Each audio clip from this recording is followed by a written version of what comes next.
Good morning. Let's try this again. Take two. The mics work best when they are on. I'm Elijah Campbell here with Preston Thorne, Captain David Dare behind the glass. It's the earliest of games. SEC Media Days now less than a week from today. This time next week, Shane Beamer and crew will have already spoken. We'll be in the thick of it in Atlanta. Preston Thorne, how are you preparing for SEC Media Days? Well, I'm preparing for SEC Media Days. I've got my notebook ready. I'm going to be taking copious notes. I have my thesaurus of coaching cliches out and ready. Thesaurus of coaching cliches. Thesaurus of coaching cliches. Because here's what I want to do. I want to make sure that I'm able to translate what they say when they say what they say. Ooh. I need to be able to make sure that when I hear what they say, I need to be able to translate it to our listeners and tell you what they actually mean. Ooh, so what we need to do, what you're saying here, is that when we start collecting sound from coaches at SEC Media Days, Preston Thorne is the official Coach Speak translator 100% of 107.5. 100%. I just got to update my system because there might be some new cliches that have eked into the coaching vernacular, and so I just need to update my system, make sure I'm on point. But yes, we will be able to put them through the Coach Speak 3000 and be able to figure out what's going on. I want to count how many times I hear the word culture. In terms of buzzwords, I feel like that's the most prominent one. Culture definitely had a run. I wonder because as we moved into the Wild West era, that was a huge thing that was said very frequently. But culture is always going to have a very solid place on the podium. What would culture be like in terms of like clothing fads? But like it stays, but maybe isn't in its peak. You can't say like fanny packs or anything like that. But maybe cargo shorts? Well, see, here's the thing. That's a great one. That's a great one. You didn't know you stumbled into one of my favorite areas here. Okay, because the thing about cargo shorts is if you're wearing cargo shorts, either you are absolutely not into fashion or you absolutely are into fashion. It depends on how you pull it off. That's a good point. You see what I'm saying? Like a good point. You can see one dude in cargo shorts and be like, oh, he doesn't care. He just doesn't care. Yeah. And then another dude in cargo shorts is like, oh, he cares too much. Like Russell Westbrook, I think, would wear cargo shorts. There you like go. Coming into like a basketball game, walking into the arena. But he's doing it because he's at least a little fashion conscious. This is fashionable on this side. And not even ironically, he's doing it it's just a little bit, it's probably just a little bit above our acumen as far as fashion is concerned. He's operating at another level. But then there's another dude who's wearing cargo shorts because he still has them from when they had their first run. So the word culture is the same thing. There's somebody who means it and practices and has it and is something that they live daily. I would propose maybe Shane Beamer. Yep. And then there's some other folks who are just regurgitating it. Who are saying it. Mark Stoops, maybe. Hugh Freeze, probably. I think Hugh Freeze might be the poster boy of just using the word culture as just a buzzword. There you go. I didn't know we were stumbling there, but I love it. Who's the cargo shorts of coaches? I love it. The cargo shorts of coaching cliches. I think that's culture. Working hard, playing hard. Boys are getting after it in practice. Put on 15 pounds.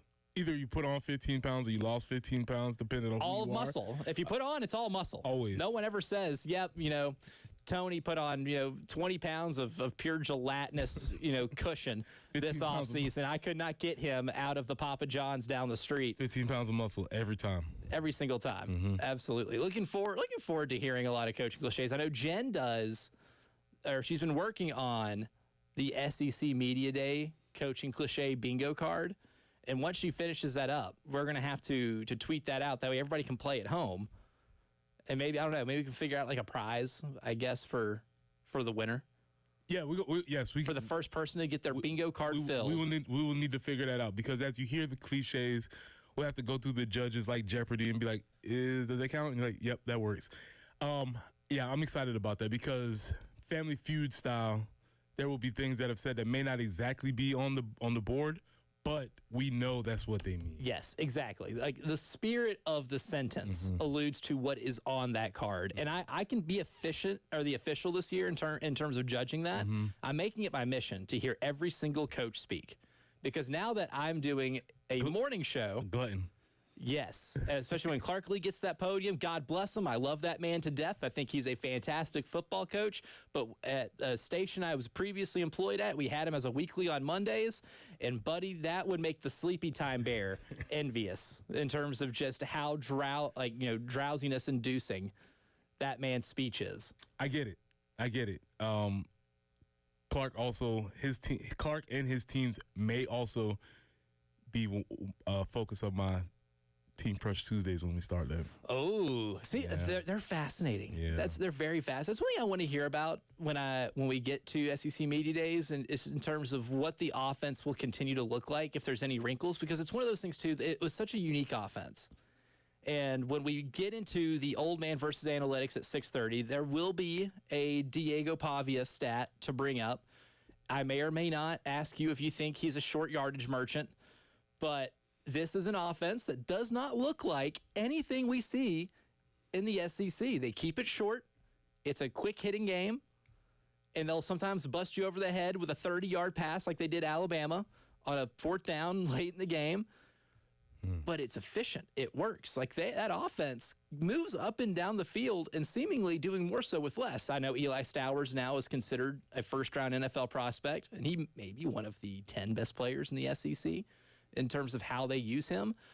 But, like, is there any type of wrinkle they could do? Because you're on film now. I don't think anybody saw that offense operating like that last year. I didn't. No, definitely not. So, yeah, and plus we weren't as SEC fans, and me speaking for myself as a South Carolina fan, that's the prism I view everything through. Was not familiar with Mr. Pavia, sir. I was not familiar with your game. With your game, yeah. Hit him with the Shaq meme right there. I was not familiar with your game, sir. So, yeah, listen, this is when the season starts. This is when we actually, especially here at this job, we're going to have some sound to pull from. Yes. We'll get a chance to really develop what is happening, and the narrative for the season really starts. And really, I've wrote down on the postgame show last week, I did a breakdown of every single team in the SEC and kind of pointed out one thing that I want to hear the most from each coach, because I have questions about every single team, right? No team's coming in here perfect. But I think the biggest one for me out of all of those is still LSU, because I'm fascinated with what they have going on because of how good the offense is. Like, well, it's the same story the last 2 years. Offense has been dynamic. Defense can't stop a nosebleed. They can't stop anything. They can't stop the run. They couldn't stop the pass. We saw, obviously, what Lenore Sellers did in the 1/2 against them here, and then we saw what Alabama did to essentially end their season, and that's run up and down the field on them, essentially just pressing triangle and going no huddle, run the same play over and over and over and over again. That's just a Jalen Milroe run. But do they have anybody that can stop the run for them, or at least get to the passer? Because I feel like the last 2 years, that's been the biggest, most insulting thing in college football, is that you wheel out these offenses, and defensively you're so inept that it keeps you out of the playoffs. Yeah, and my answer to both of those questions, I would just raise my hand and say, Coach, Howard Perkins, what are we doing? That'd be my question, and I would just like, hey, you have the floor. And I would let him speak, because can he stop the run? Does he stop the pass? What is he doing? Is he overrated? Have we heard about this man for the last 10 years, it seems like? So that would be my question for them, just simply, hey, Harold Perkins Jr., what's going on? Like, what would you do with a guy like that? Because, I mean, he's seemingly a tweener in terms of size. Do you put him on the edge? Do you maybe keep him, in the linebacking area? They've seemingly just not used him the same way 2 years in a row. He's been there 3 years now, had that awesome freshman year, and then they just forgot how to use him. Yeah, they've tried several different ways, and I don't know whether that's him or whether that's them, scheme, the players around them. I'm not sure, but they have a lot of athletes there, so it's going to be on them to figure that out. But LSU needs to figure out how to stop people. And then another one, too, Ole Miss. But I couldn't figure out one thing to ask for Ole Miss, because I know nothing about them almost. It's a new quarterback. You got to replace Trey Harris, who had maybe the largest percentage of target share of any receiver in the SEC last year. That offense lived and died with Trey Harris. I know Jackson Dart got a lot of the love, and he became the first-round pick in the NFL draft. But if Trey Harris isn't on Ole Miss, that's maybe a 7-win offense, 7-8-win offense. Yeah, and this is the pun that I was thinking in my mind as you were talking, but the juice isn't there for me with Ole Miss this year, right? Last year, I paid a lot of attention to them because of the specific player that was there. Not there this year. not having Jackson Dart. Obviously, Lane is always going to be entertaining, so I'm always interested in what he has to say. But as far as really being locked in on Ole Miss this year, it's just not there for me specifically. Yeah, there's a lot of storylines going into this. Cut one, Dave. Paul Feinbaum talked on WJOX yesterday on some of the main storylines that he sees going into SEC Media Days next week. Well, I think Brian Kelly is going to certainly be center stage. He's certainly one of the best-known SEC coaches. He may be the best known in many ways. And what he does, other than Kirby Smart, what he does, how he handles the podium next week, I think he'll handle it very well because he's a smart coach. But the questions are going to be once you get over there, is it CFP or bust? The same questions you hear on the ESPN shows about DeBoer. I think Brent Venables needs a good week because he is definitely in harm's way. I think there's just a lot of the predictable stories, but I think those are three that will be mentioned early. And by the way, I think Hugh Freeze would have been a secondary story until all this. Now I think he's a primary story. Yeah, Hugh Freeze absolutely is going to be a primary story. Obviously, there's the health stuff that he's dealing with, but at the same time, too, he's been in Auburn how long now? Is it 3 years? 3 years. Yeah, and zero success. I mean, they brought him in to be the Nick Saban killer, and then, of course, Nick Saban bounces from the league as soon as he enters it, but honestly, you compare these Auburn teams, the Ole Miss teams of old when he coached, and those Ole Miss teams I think were always overrated as well because you see what they did after they beat Alabama. It wasn't very good. But I think the Hugh Freeze thing is starting to run pretty thin, and we're going to get into that pretty hot and heavy in the 8 o'clock hour when it comes to message board madness because it's not so chill in Auburn, Alabama right now. But for South Carolina specifically, when you hear Shane Beamer speak, obviously there's a lot that we've gotten to discuss about this team, and we do it every day for a living. But what's one thing, I guess, Preston, that you want to hear Coach Beamer maybe address when it comes to getting to speak at media days?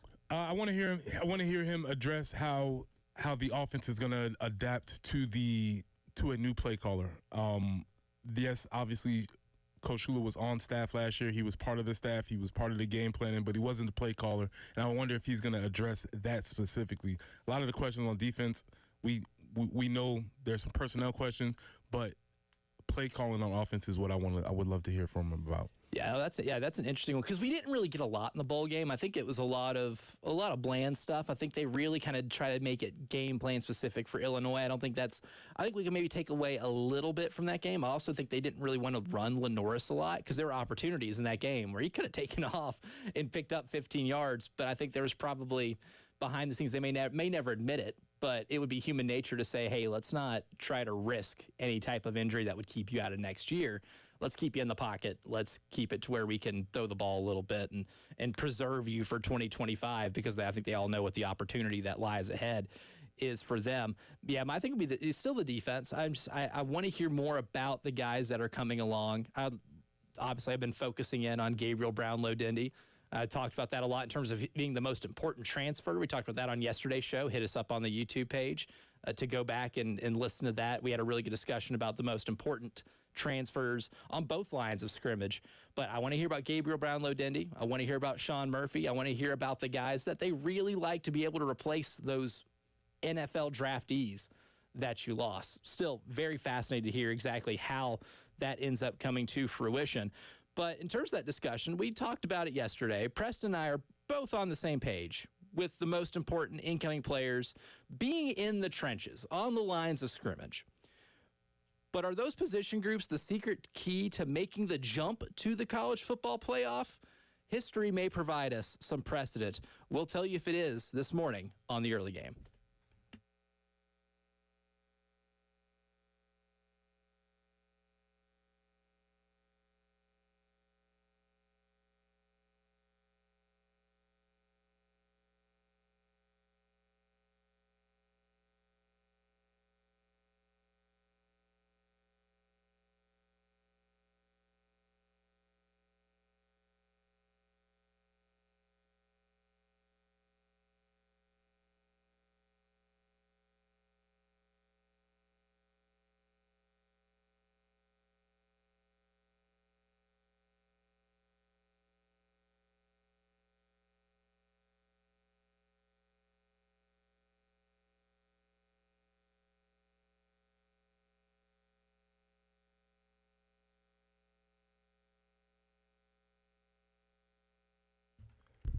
Preston here for our good friends at Integrated Media. We've been trying to tell you all spring, all summer, and guess what? Now we are barreling towards the season, and you need to get your outdoor setup ready with Integrated Media.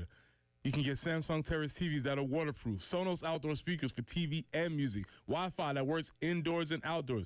You could have had your whole setup ready for when the EA Sports game was recently released. That would have been perfect so that you could hear Sandstorm, you could hear 2001, Enter Sandman if you wanted to do that. But you didn't do it. Don't worry. It's not too late. My personal favorite is that you can control all your devices from just one remote. So from home theater setup to adjusting your thermostat or monitoring your security system from your cell phone, Integrated Media is the company that you need to call. So call Nathan and Michael at 803-948-8327. That's 803-948-8327. Or reach them online at integratedmediainc.com.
All right, big problems this morning, of course, up in Chapin. Yep.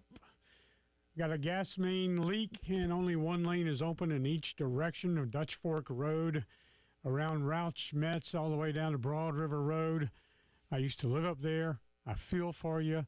Leave for work about 5 hours early, and you'll get there. North Lake Drive at Lynn Creek got a wreck there, and also North Lake Drive at Weed Drive. Chances of rain today around 40%. So be aware of that. It's going to increase as the week goes along. This is Captain Dave in the Wetzel Automotive Traffic Center.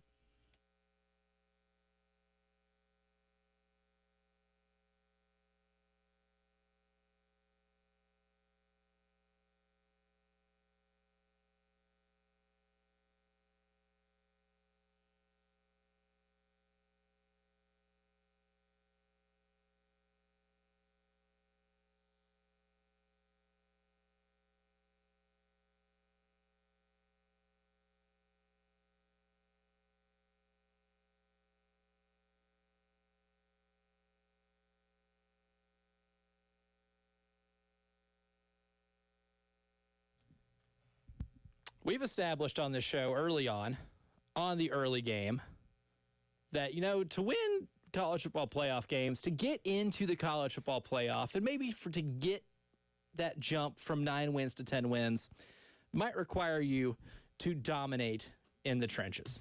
As the American philosopher Brent Key said, run the ball. Yes, run the ball and stop the other team from running the ball. Last year's defense was pretty good, right? I think we can establish last year's defense, pretty good. Sent a lot of guys to the NFL. Defensively, what do you think was the biggest challenge last year? I would say it's that Missouri game. The one game all last year, I think, where they looked close to pedestrian. The one game that Lenore Sellers, we first really saw his ability to win you a game when your defense wasn't playing very well. Part of what made that game so magical.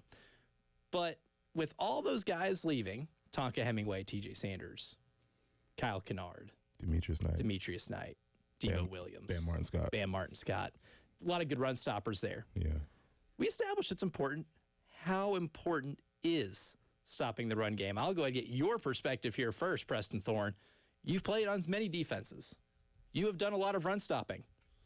And then naturally, you have had teams be able to run on you.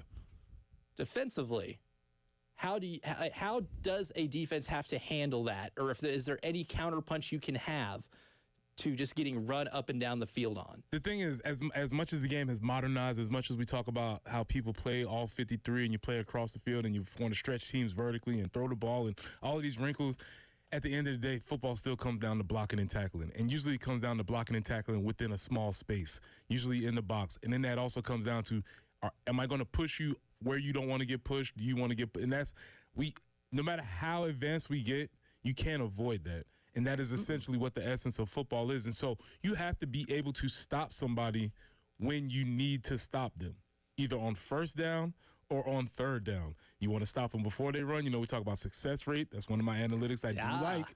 I love success rate. One of my analytics I do like. Success rate's great. You need to be able to get there. You need to have the success rate early, and you need to have success rate late. And oftentimes that comes down to, can I stop you from running the ball? I love a good contextual stat. Success rate takes in all the context needed. I'm trying. You're evolving. That's right. You're evolving. I appreciate that. We'll go ahead. Before I give you the historical precedent of what college football playoff defenses look like in terms of what they've been giving up on the ground over the last 5 years, we'll hit up our phone line. Joe is on the line, wanting to weigh in on the defensive line. Joe, welcome to the early game. Good morning, sir. Hey, Elijah. Welcome to the morning show, Elijah.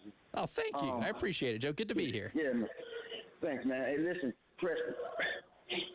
So, as I look at the defensive line, man, that's replacing the guys from yesterday, I think about Travian Robinson. Travian Robinson came in at USC as a freshman. He was undersized, so he didn't come in initially as a D lineman in the middle. He gained weight. He worked himself into that position and became an NFL player. Now, with that being said, you and I both know that the defensive line has gotten better since he came to USC. The man has been hungry ever since the day that he stepped on USC's campus as a student ball player. Now he gets to put everything that he instilled in himself as a player into these guys that are coming to USC. I think his development has shown, and it will continue to show this year when it comes to those defensive linemen. The man knows his job. He's proud of his job, and he's proud of his players. You can tell because they play for him. I mean, they play for USC, but they love to go back to that sideline and get that uplifting from Coach Travian Robinson, man. I look forward to the defensive line to be just as good as it was last year. Because some of the times when those guys would come in to replace the other fellas, you'd be like, who is this kid? Who is that kid? And when you have a defensive end like Stewart, or whatever you guys want to call him, an edge guy, they have to double team him. Mm-hmm. And that's going to make a lot of other guys greater, man. And so I really do look forward to those guys being tougher, just as tough as they were last year, man. I don't think there's going to be much of a fall off. So that's my comment on the defensive line. and I look forward to seeing them. Great show as usual, guys. And once again, Elijah, welcome, man. I look forward to hearing you every morning with Preston and you guys collaborating on some good conversations that I've been listening to for the past yesterday and today. So have a great day, guys. Go Gamecocks, man. Thank you, Joe. Thank you for the call as always, man. He makes a lot of great points too, and really, T-Rob's the key to the development here, because we mentioned yesterday. We elaborate a little further, if you want to go back and watch it on the YouTube stream, using TJ Sanders as an example of seeing the glimpses, like in 2023, in the first half of the Georgia game, but maybe not the consistency. Last year, he paired the glimpses with the consistency, and the run defense was good enough to get you to the college football playoff last year. Yeah, and also the point we brought up about having skill versus will. We knew TJ was an excellent athlete. We knew he wanted to play and rush at the quarterback. We questioned whether or not TJ wanted to play the run. And Travian got him to that point where he figured out that was also important, and he was able to give him the motivation factor like, hey, when you play the run, guess what you get to do? Rush the passer. Yes, you're on the field more. Yes, you get to rush the passer. You get them in longer situations. You get them more vulnerable. You get them limited on what their playbook can do. So you work all of those things, and that's how you have to sort of bring some of those guys along who are maybe not necessarily very interested in playing the run. You have to tell them, hey, you do this, you have to do this, and so you get to do that. And so, yeah, there's no doubt in my mind that regardless of the names that left, the D-line room, especially the interior D-line room, and the edge guys, because they do, and Coach Sterling Lucas does a great job also. But there's no doubt in my mind they're in good hands. Absolutely. And I think we understand that there's a lot of talent potential there. But what's a benchmark that they can get in terms of what you hold opponents to? So last year I looked at all 12 teams that made the college football playoff. And on average, those teams were giving up 114.8 yards on the ground per game. And in terms of what they gave up per rush, it was under 3.5 yards per rush. Now, there's outliers everywhere, right? Like, we had a pretty long range here. Clemson gave up 160 yards per game on the ground. They're giving up well over 4.5 yards per rush. But they kind of squeaked in because they won the ACC championship game, so they played their way in. But you look at the teams that didn't have to play their way in, that were a little more comfortably in. Texas gave up about 110 if you round up, 3.2 yards per rush. Georgia gave up a uncharacteristic almost 130 yards per rush, not 100 per game, 3.7 yards per rush. And then you look at some of the other higher end teams. Indiana only gave up 81, but then you have a team like Tennessee, who I think South Carolina can be next year, a 10-2 team that isn't in the SEC championship game but got in the college football playoff. They were sitting at 103.9 and a flat 3 yards per rush. And last year, given all that, you were good enough, right? Like, you gave up 112 last year per game, 3.2 per rush. And when you go back even and look at some of the outliers in the other college football playoffs, like Washington in 2023, they gave up over 148. They also gave up almost 5 yards per carry. TCU in 22 gave up almost 160 yards up on the ground per game, over 4 per carry. Cincinnati had 149 they gave up in 21, over 3.5 per carry. And then in 2020, Notre Dame was the highest, I guess, in terms of what they gave up on the ground at 113.5. So we've shown if you just do the averages, it's increasingly you have more leeway in the run game, but you have to do something else spectacular. Like for Washington, they had a spectacular offense. So there's a way that you can reach last year's benchmark or be maybe a little worse and still be able to get yourself into the college football playoff. I just don't think you can be significantly worse than last year and get yourself into the playoff. But to be able to get to that playoff, too, the Gamecocks have to take down an impressive lineup of opposing quarterbacks. What do we really know about the opponent quarterbacks? Preston's going to decipher these nerdy numbers and break it down when the early game continues.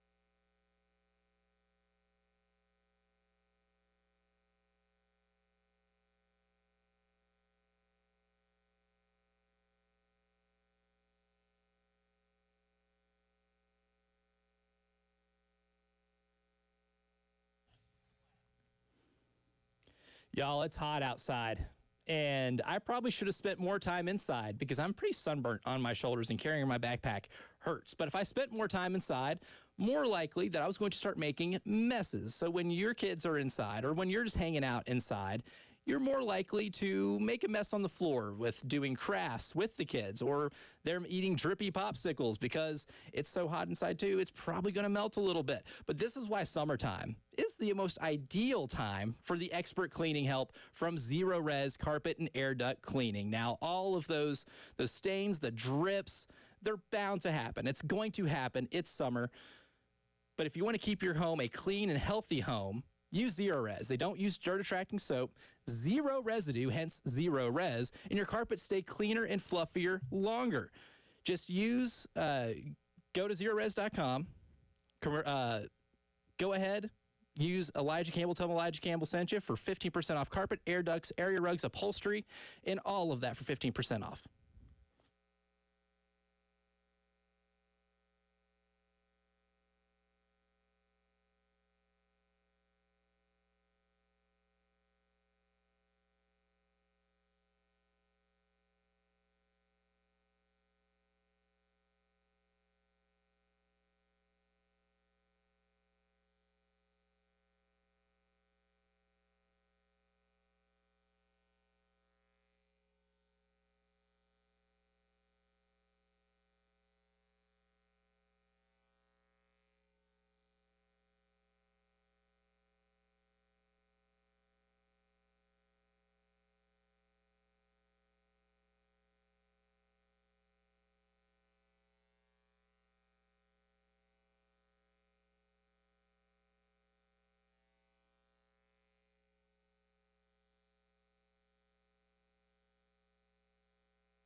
All right, a gas leak. They're working on that up in Ballantyne, Chapin this morning. Dutch Fork Road, just one lane from Route Schmetz all the way down to Broad River Road there. But, of course, the thing to do, get on I-26. You got 8 lanes there, free to go, smooth sailing. That's the way, that's the thing to do. North Lake Drive at Lynn Creek, got a wreck there. And also one North Lake Drive at Weed Drive. Weather outlook, rain is possible for the rest of the week. 40% chance of rain today, 60% for Wednesday, Thursday, and Friday. So, good possibility. Might cool things down a bit, but triple digits when those clouds are not there. Captain Dave in the Wetzel Automotive Traffic Center.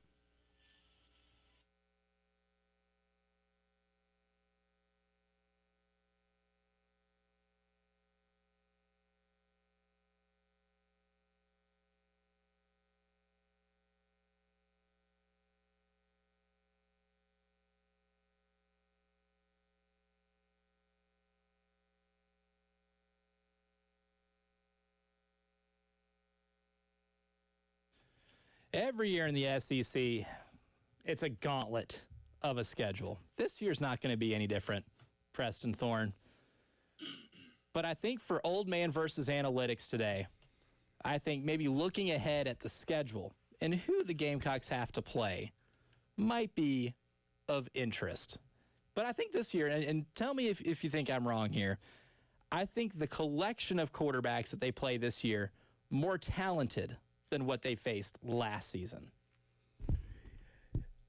I need some numbers to back that up, because as I'm looking at the SEC quarterbacks, I realize a lot of them I don't know who they are.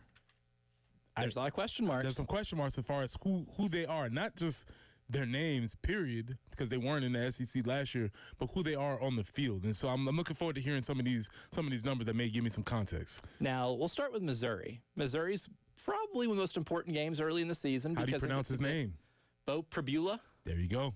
Bo Pribula, not to be confused with arugula or anything like that. Bo Pribula, small sample size warrior here at Penn State.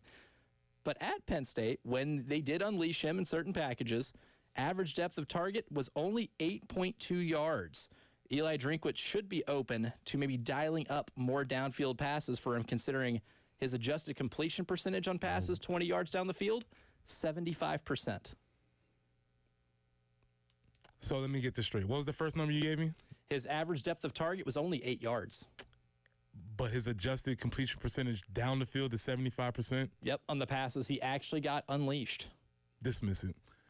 Dismiss it, because that means he's not throwing the ball very often, and he probably threw to somebody wide open in garbage time. I have no game film or facts to back that up. That's just my premonition. Using context clues. These are context clues. So, and that's really the big thing for me when looking at the Missouri game. If Bo Pribula is really good, Missouri should be fine. I like their collection of receivers. I think that, Drinkwitz is a good enough offensive coach where he's going to put the weapons around him to be really good. But if he's not any good, it's probably going to be an issue for them. Garrett Nussmeier, we saw him here last year. His adjusted completion percentage on passes 10 to 19 yards down the field, so that intermediate range, only 55.3%. Only ahead of DJ Lagway in terms of quarterbacks returning in the SEC this year. Is his accuracy overrated? No. His accuracy is not overrated. I'm going to dismiss this one also, because that dude made some dude throws last year. One against us specifically in the end zone, going into, and he did that a lot last year. Of course, when you do things like that, there may be some other times where you might miss a guy.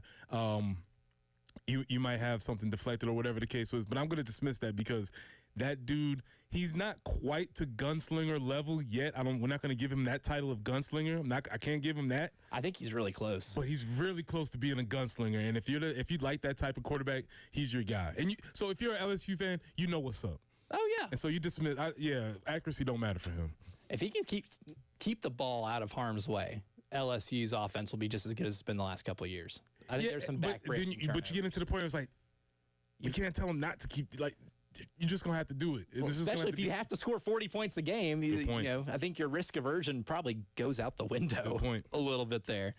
Now, for Alabama, I think this is the biggest question mark of any of the quarterbacks on South Carolina's schedule. Ty Simpson's play action grade on Pro Football Focus is only 55. He's only ahead of Marcel Reed and Jackson Arnold.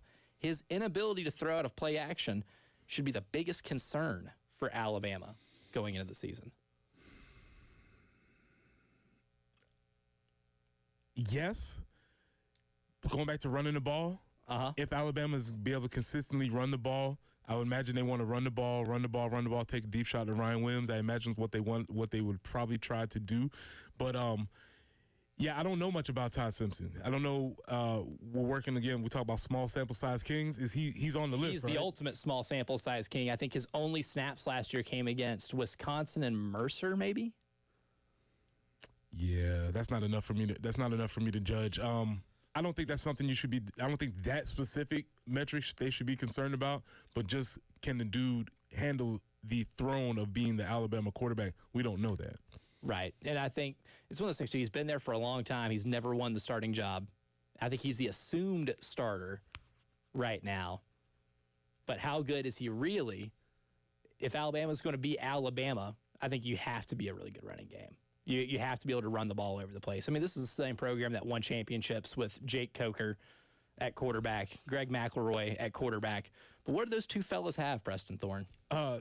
Well, they had a bunch of dudes running the ball. Yeah, they had Heisman winners running the ball. Mark Ingram and Derrick Henry had a lot to do with how those offenses I succeeded. think those dudes are okay. And Greg McElroy had Julio Jones. That helps a lot, too. Now, one of the ultimate wild cards here, because I think it's really feast or famine with this guy, Oklahoma's John Mateer. His under pressure grade is 50.9. It's very low. And his grade when blitzed, 60.7. These aren't passing grades. But the percentages of pressures also that turn into sacks is an abysmal 25%, meaning 1/4 of every time he's pressured, it's a sack. The Gamecocks should have him on barbecue chicken alert whenever they come to Columbia if that offensive line's not up for it. Again, so not knowing much about him, but just seeing the clips that I see, he's obviously not this. But when I see him running around, he tried to pattern himself after Johnny Manziel's style. Right? He's obviously not that, right? Clearly. Because contrary to popular belief, Johnny Manziel was really good. The revisionist history on Johnny Manziel being that good in college is kind of a result of what his pro career ended up being. Yeah, we're not talking about it. We're talking about what he did in school. He was amazing. Electric. And this fella takes some of those elements of the game, but he's not quite there. It seems like to me, just from in my very, very, very limited film study. It's almost like watching Johnny Manziel's scrambling ability is what he tries to do, but with Matthew Stafford's arm angle. Okay. He's like a sidearm thrower. So if we was to go on YouTube, we would type in Johnny Manziel type beat, right? Johnny Manziel type beat, Matthew Stafford arm angle type beat, and then it's just going to give you about a 10-minute highlight montage of John Mateer. That's all I can think of when I watch this guy play. All right, so I know I'm not off on that. So I would say this. Oklahoma has a new OC. Mm-hmm. They're trying to figure his OC. Oh, okay. They took his OC from Washington State. Puzzle. Now, does that work in the SEC? That's a good question. That's a question I would want to know because just from what I've seen of him, he seems to make a lot of things happen with his feet. He seems to be throwing from weird arm angles, and that's cool. If you can pull it off. Yeah, if you can pull it off. And I think we need to see if he can pull it off in the SEC. And you go back and look at his game logs last year. When he did play top-end talent, those numbers decreased a lot. And he's going to be playing top-end talent on a weekly basis. Last one here, Diego Pavia. Almost 15% of his passes were behind the line of scrimmage. A good other chunk of them were from 0 to 9 yards. Do you watch Diego Pavia and think he is a short yardage merchant? Yes, I do. When he's obviously difficult. He has the magic touch. He can make some things happen. But I don't think he's a threat to beat you with his arm downfield. He can beat you in the intermediate. He can beat you behind the scrimmage. He can make some folks miss, maybe in the quarterback run game. But downfield, I don't think that's what you're worried about with Diego Pavia. Would you play with Diego Pavia a lot on the NCAA video game? Now, he could be fun to play with on a video game, yes. He very well could because the game is now officially out. I'm waiting to buy it when that price drops a little bit. But the game is here. What do South Carolina fans need to know? Is a creative player going to allow you to create more biggins in the game? We'll discuss that when the early game wraps up hour number 1.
Last year, once we got back from SEC Media Days, I got the college football video game.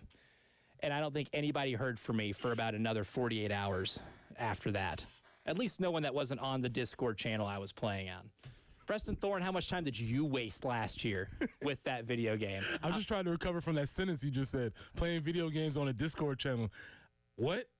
I don't even know what that means. Is that foreign to you? That is a little bit foreign to me. I think I get a grasp of it, but you have to understand where I'm coming from. The idea of sitting and playing next to somebody, two controllers in the same room. That's the best. It's not a thing as much anymore. So, yes, maybe folks are playing on the Discord channel. But, no, I did not have a lot of time spent playing EA Sports CFP 25 last year, which we're going into 26 this year, right? See, the Discord is very necessary when a lot of your friends are states away. Again. But, I mean, that's one thing that I think I did is about 48 hours. I think I maybe I barely slept. I've wasted so much time last summer playing that game, and I'm just glad I was able to at least get some sunlight and vitamin D after that. But I was all over NCAA 25. I'm going to be all over NCAA 26 as well. What Gamecock fans need to know, some changes this year. Yes. In terms of presentation. They take feedback very seriously. So one of the big things last year was that when Sandstorm was playing, the fans in the stands were waving black towels. Not how that works. That's not how it works. No. People took an exception to it, and the good folks at EA Sports made it right. And so this year, you should be happy to know that they have white towels. And they upped their game and increased the attention to detail because now you can hear 2001 whenever the team runs out of the tunnel. Another small detail that we are looking for. Now, maybe many folks around the country wouldn't be paying attention to that, but that is something that when you turn that game on and you want to see South Carolina play, just that little detail makes you feel like, that's my squad. So, yes, they've paid attention to details. They have increased that. It makes it feel more realistic. Exactly. It makes it feel like more of the game day experience, and it just gets you more ready for football season. Right. But the one thing that I'm really excited about is how good Lenora Sellers is going to be, because I was one at age 8, 9 years old that loved playing Madden and playing as Michael Vick. Unfair. It was unfair. You can't use him. That was one of the house rules. Like, no Vic. You banned Vic in your household. Can't use Vic because it's ridiculous. Vic was literally, you could run 30 yards. You could just take the old Tecmo Bowl strategy and implement it with Vic, and you wouldn't be stopped. So, yeah. It was unstoppable. Vic was unstoppable for sure. I don't know if Norris is going to be quite that unstoppable, but he is rated a 91 overall. And that would put you in the echelon of when you get to the point of you're a 91 overall, that's when young people from other parts of the country play with you without knowing who you are. Yeah, it's like, exactly. He's 91, I'm playing with him. 91 scrambler, his speed is super high. Oh, they have a receiver whose speed is 99. Oh, go routes. There's a kid in Iowa that will be playing with South Carolina just because the quarterback is a 91 with scrambling speed. That's what I love about this. In terms of what South Carolina fans need to know about this video game is that South Carolina is going to be really good in the video game. What's another good thing to play with, when you're playing football video games? Rushing the passer. I love playing as edge rushers. And last year, once they finally upgraded some of the player ratings when the year went on, you finally got Dylan Stewart an accurate rating and assessment. And then, it's 4.5, 5 sacks a game, But, I mean, that's the thing. They are so fun to play with. I know Chris Vanini said from The Athletic when he got to play the game before it was released, said teams you must play with, South Carolina. Everybody's going to be playing this game. They want to play with South Carolina. That's so good for your brand. Think about all the cool stuff they have. They have a quarterback who has a rocket arm and can run. Okay, cool, check. Now we have a defensive end who can rush the passer. Check. And then you have a wide receiver who has a 99 in speed. Check. That seems like a perfect video game team. That is a team that even if you know nothing about this team, you pick them because they are going to be fun and you're going to win a lot. So great for the branding, too. It is. Nationally, you get more fans that way, too.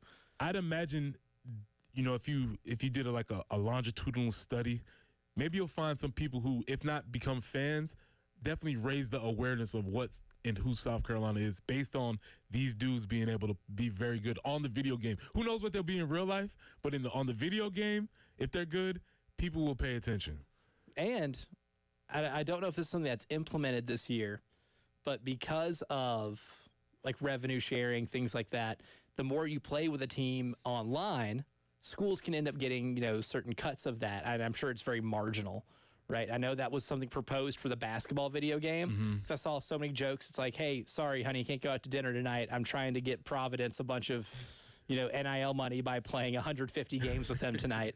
But it's really just good for everything, right? In terms of your brand ability, how many people see you, and then in turn, when you get introduced to college football, for people that are just playing the video game, and I know some folks that just play the college football video game, minimal interest in college football. But when they're playing with South Carolina and they're on TV, draws you to watching them, and those ratings go up, marketability goes up. You are more valuable as a brand that way. Yeah, that's all you want. You would just want to increase awareness, whether it's your personal brand awareness as a player or the program brand awareness. Hour number 1 in the books. Hour number 2, got something really exciting in store for me. We're going to unveil the Biggin Index. How many Biggins is required to win at the college football level? Who has the most? And where does South Carolina rank in that? We'll get into that as we start hour number 2, the early game.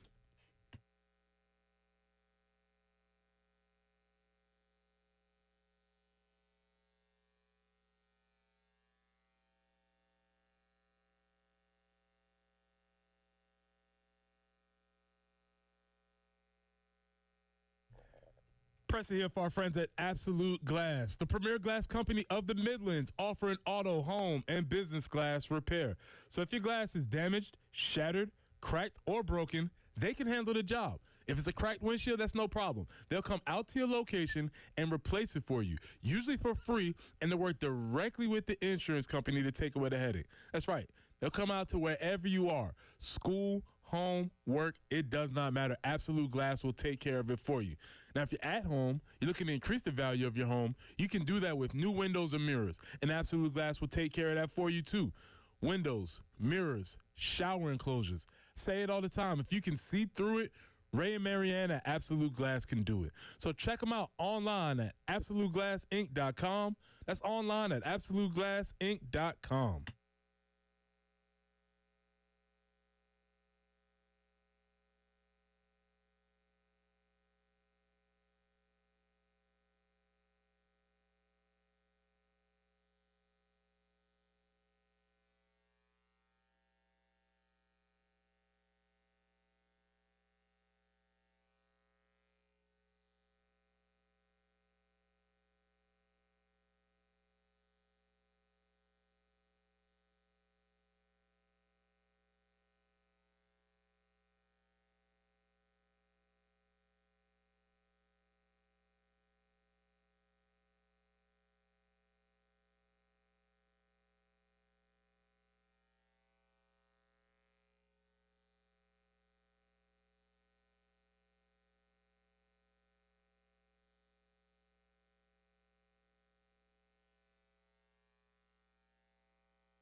In the traffic center this morning, we're looking at Dutch Fork Road there. Still have some delays down to one lane. It is because of a gas line cut that happened yesterday, but repairs are going on there. That's because of that. Just take 26. You'll be a lot better off. Now, weather-wise, 97 for your high today, but a chance of those afternoon thunderstorms. By the way, the heat index will get up to 104 degrees. We can see some thunderstorms expected around 1 p.m. this afternoon in Columbia. And for Orangeburg, expected later in the day around 5 o'clock. Those could be really, really heavy thunderstorms. So do be aware of that. It's Captain Dave, Wetzel Automotive Traffic Center.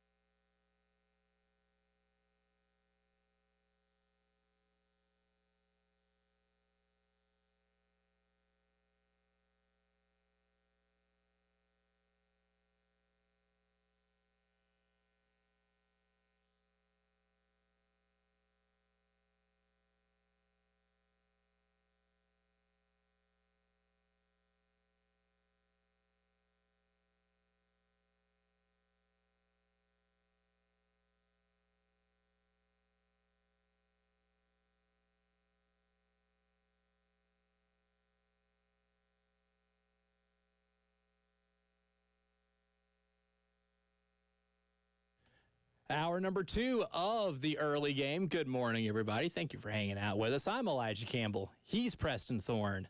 Captain David Dare behind the glass, keeping you abreast of all traffic-related news. And the weather, too. It's going to be hot. Don't love it. Yeah, he just casually breezed by 104. Like that's not normal. Yeah, that made my ears perk it's up. becoming more normal, but anyway. Unfortunately. I'm already sweating in here right now. It's a little bit of an issue. Yeah.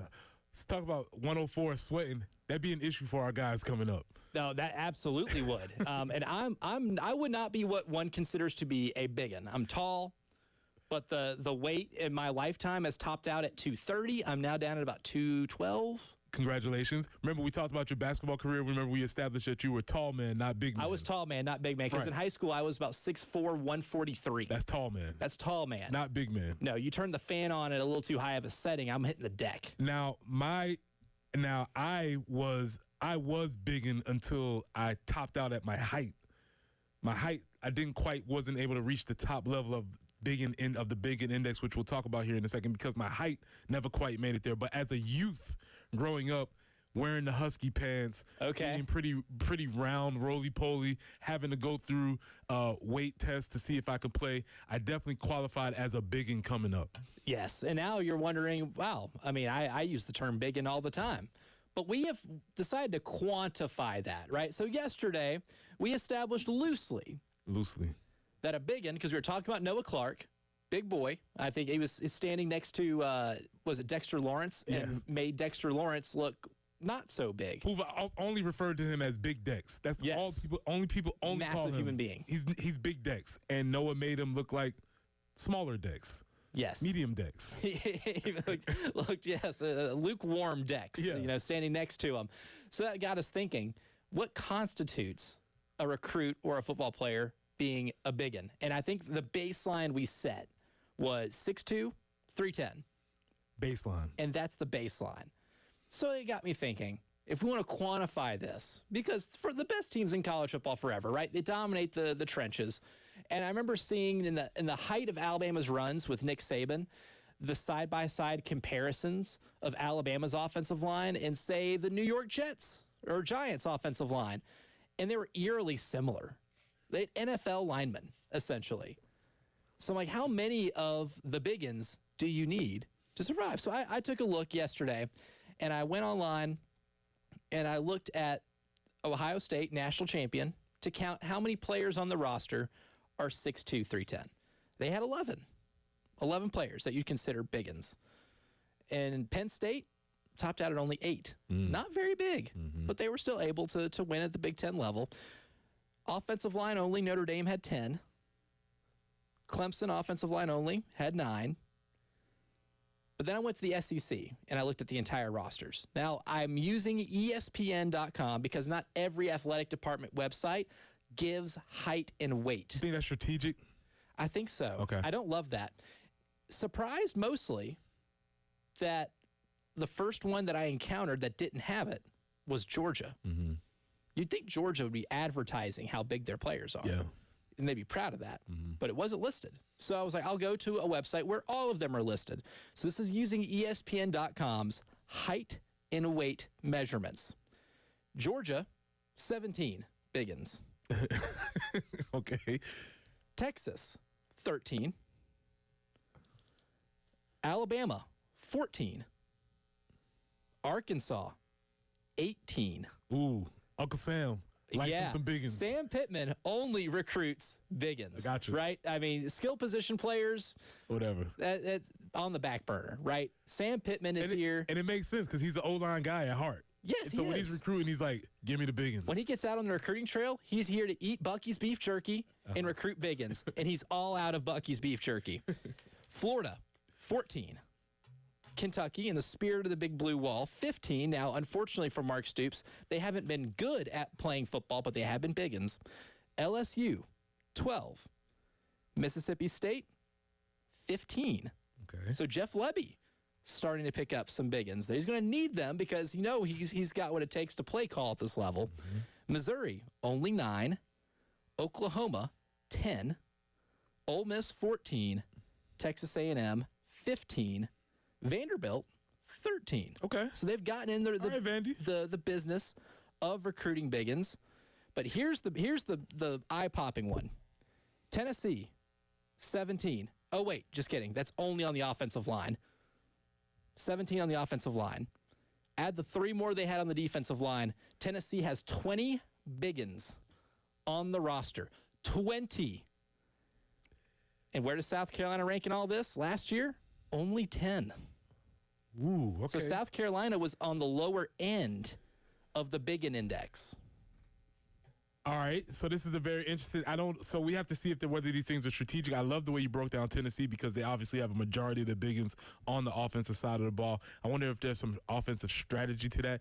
Also, as a person who flirts in biggin territory myself, mainly on the weight part, that job of being a Tennessee offensive lineman running 1,000 plays per game At that size? I didn't think about that. that's something I would have to commend all of those fellas for because that's a tough ask for those guys. God, could you imagine how painful the fall camps, we quote unquote fall camps because they're played in the fall semester, but they're in August. That's tough. I mean, it's not nowhere near like it is here, but in Knoxville, Tennessee, it gets pretty hot in the summers. But doing those practices at that size, doing up-tempo drills, Yeah. that's tough. That's difficult. That is something that I would put a little star on my notes for that one. But yeah, you could see. Obviously, it's really interesting when you get this idea of the Big Ten is supposed to be the big meaty guys that are running around playing this whatever type of football, and what you're just telling me is they don't have the dudes, and they don't even play that style of football anymore. So this is obviously me being an SEC homer, but according to the Biggin Index, we have more biggins, and we run the ball, stop the run more than the way that brand is advertised over there. There's a paradigm shift in offensive line personnel. So really, when we talk about teams that play Big Ten football, really that's kind of limited to your Iowas, Illinois, basically in terms of how it looks, right? I mean, I didn't even look at Iowa and Illinois' roster. I'll have to give us an update on that in a commercial break because now I'm curious if they maybe do a little more dabbling in the biggin territory. Brett Bielema being the top biggin. He is number one biggin, yes. I mean, he might be the king of the biggin, King right? biggin. Like that guy, I mean, we think Uncle Sam Pittman recruits biggins. Brett Bielema was probably the same way. I don't know what the Bucky has to do is he substitute just is walks up up to him, lines him up, and he's like, are you bigger than me? No? All right, cool. Did you ever hear the old Tom Osborne recruiting story at Nebraska? We had a caller at the postgame show, I think it was like 2 weeks ago, called in and told this joke about how Tom Osborne would recruit offensive linemen. He'd go out into, the fields, the cornfields in Nebraska and Iowa, and, he would ask somebody who's, doing some plowing, whether or not, he'd ask him like where a location is, like where the nearest gas station is. And if they pointed to it, that's not your offensive lineman. But if they lifted, like the plow up and pointed with the tool, that's your offensive lineman. Yes, I like it. So that was always the old Tom Osborne thing. Tom Osborne heavily investing in the biggins. But I also looked into who's bringing in the biggins. So I looked at everybody's recruiting class in the SEC and was stunned to find out Georgia, one of the few with 0 biggins in the recruiting class so far. And right now, the gold standard for the 2026 recruiting class, Florida's got 3 currently committed. And then there's a bunch of ties for second with 2. Kentucky's got 2. Arkansas's got 2. Shocker, Tennessee also 2. They've been investing in them. Texas 2, LSU 2, and South Carolina. Noah Clark makes the second biggin. He rounds that out for him. Okay, so this might be a development. This might be a development thing, right? So, you know, when they come in, maybe they grow into being a biggin. They might have the height, but not necessarily the weight. That might be what Georgia's accounting on as far as their nutrition and development program. That might be something along those lines. There might be an indicator shift in strategy that they're looking at. It could be an indicator. I do think there is something. Obviously, we're joking, but not really, because there is something to this idea of you have to have big people that can move other big people, slash big people who can resist the big people trying to move them. You ever heard in therapy, the term, hurt people hurt people? Big people move big people. I like it. It is football therapy. Big people move big people. Big people move big people. It is required to move a big person. You must be a pretty big person yourself. So there's part of the development aspect is the interesting thing too, because you can also look. Georgia having 0 biggins right now can change because 2 of those guys, I know when I looked at the recruiting class, there were a couple that were really close, maybe like a 6'3", but 305 as opposed to 310. I was very strict with what I consider. I had the flat baseline, 6'2", 310. But you also made a really good point yesterday when we were kind of game planning the show. There's a sliding scale for biggins as well. Yeah, because you can get into guys, and we'll talk about some of these offensive tackles who are big, but I don't know if they're necessarily biggins, because once you get to that 6'5", 6'6" territory, now you're moving more towards tall man territory instead of big man territory.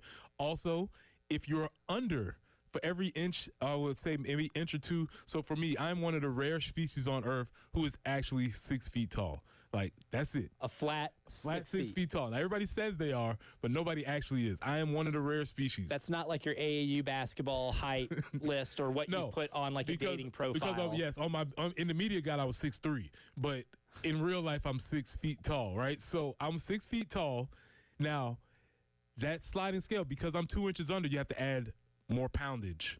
So the shorter you get, the more poundage you get. So I would say if you're 6 feet tall, you need to be like 320, 330 to be a biggin, because you just get rounder. Like if we're doing the creative player, on the more weight you add, you just get rounder. You just get rounder, yeah. It doesn't really give like muscle definition. No, it's just mass. You just get rounder and rounder and rounder, and that's what makes you but this is just the beginning of our biggin index. And what I like to, I did find at least a little bit of a correlation here between the number of biggins and football identity. Really, the only one that doesn't match is Mississippi State, because they're in kind of the upper echelon of biggins with 15, but they run an air raid offense. Right. Jeff Lebby comes from that. Obviously, there's a family relation thing with Art Briles, kind of the inventor of that like veer and shoot offense with up tempo, having receivers basically hug up next to the boundary. Pretty much what Josh Heupel is doing at Tennessee right now, Jeff Lebby's trying to implement at Mississippi State. So in theory, I didn't think they would have as many, but then when you look at what Tennessee's got at the offensive line, with 17 biggins just on the offensive line alone, maybe that's something that's required if you want to run that type of offense. And maybe stereotypically, we don't normally associate the 2 of those. I think that is something that we need to definitely look into, because my first thought would be that they would have a lot of guys who can move quickly from side to side because they're trying to run so many plays. But that may not be the case. I need to look at that. Yeah, it's definitely an interesting football theory thing right there. But in terms of South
And on the roads this morning, we have a new little minor problem. 77 northbound at around the 4-mile marker at the bridge there, just past the Saxagotha exit, a broken down car. It's not causing too big of a problem. Don't forget Dutch Fork Road down to 1 lane there as you go through Ballantyne, coming from Chapin, beginning of Rauchmetz Road, all the way down to Broad River Road. The weather outlook for today, toasty. That's the forecast. Toasty. 97 for a high. That's a heat index of 104 degrees. We could see some afternoon thunderstorms, and they could be severe, especially around late this afternoon in Orangeburg County. There's a big chance of it there. Columbia should see some thunderstorms around the 1 o'clock hour.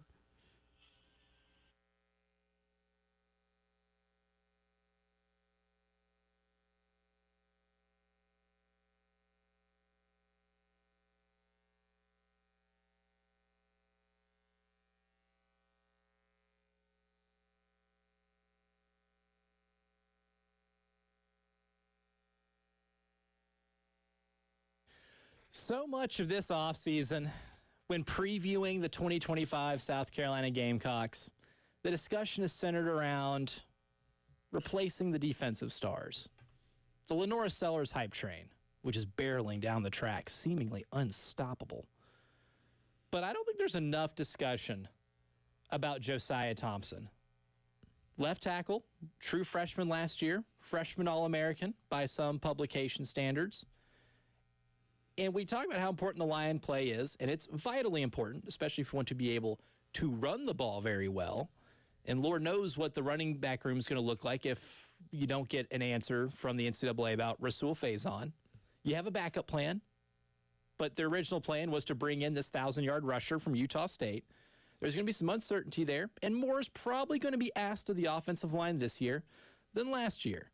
Josiah Thompson making that leap from freshman to sophomore year, if he does it and improves, we can be talking about him as maybe being the most valuable player on this Gamecock team potentially. Yeah, and that's understated because people don't pay attention to linemen, right? We don't pay attention to linemen until you're playing left tackle and you go on to have a 15, 20-year NFL career and he makes $1 bazillion just kick-stepping and protecting somebody's blind side, right? And that looks like the guy that Josiah Thompson is framed up to be.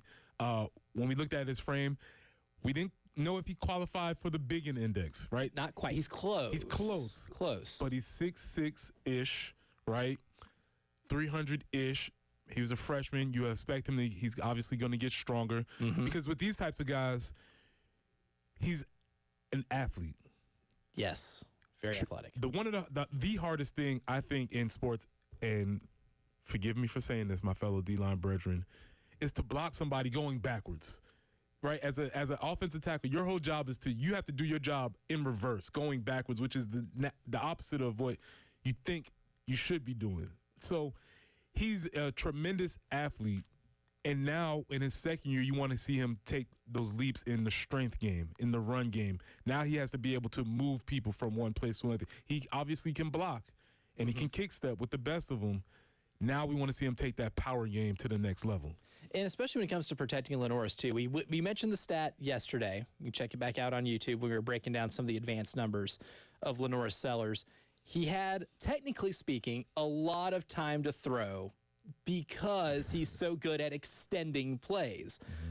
But he was pressured a lot, and he got sacked a lot.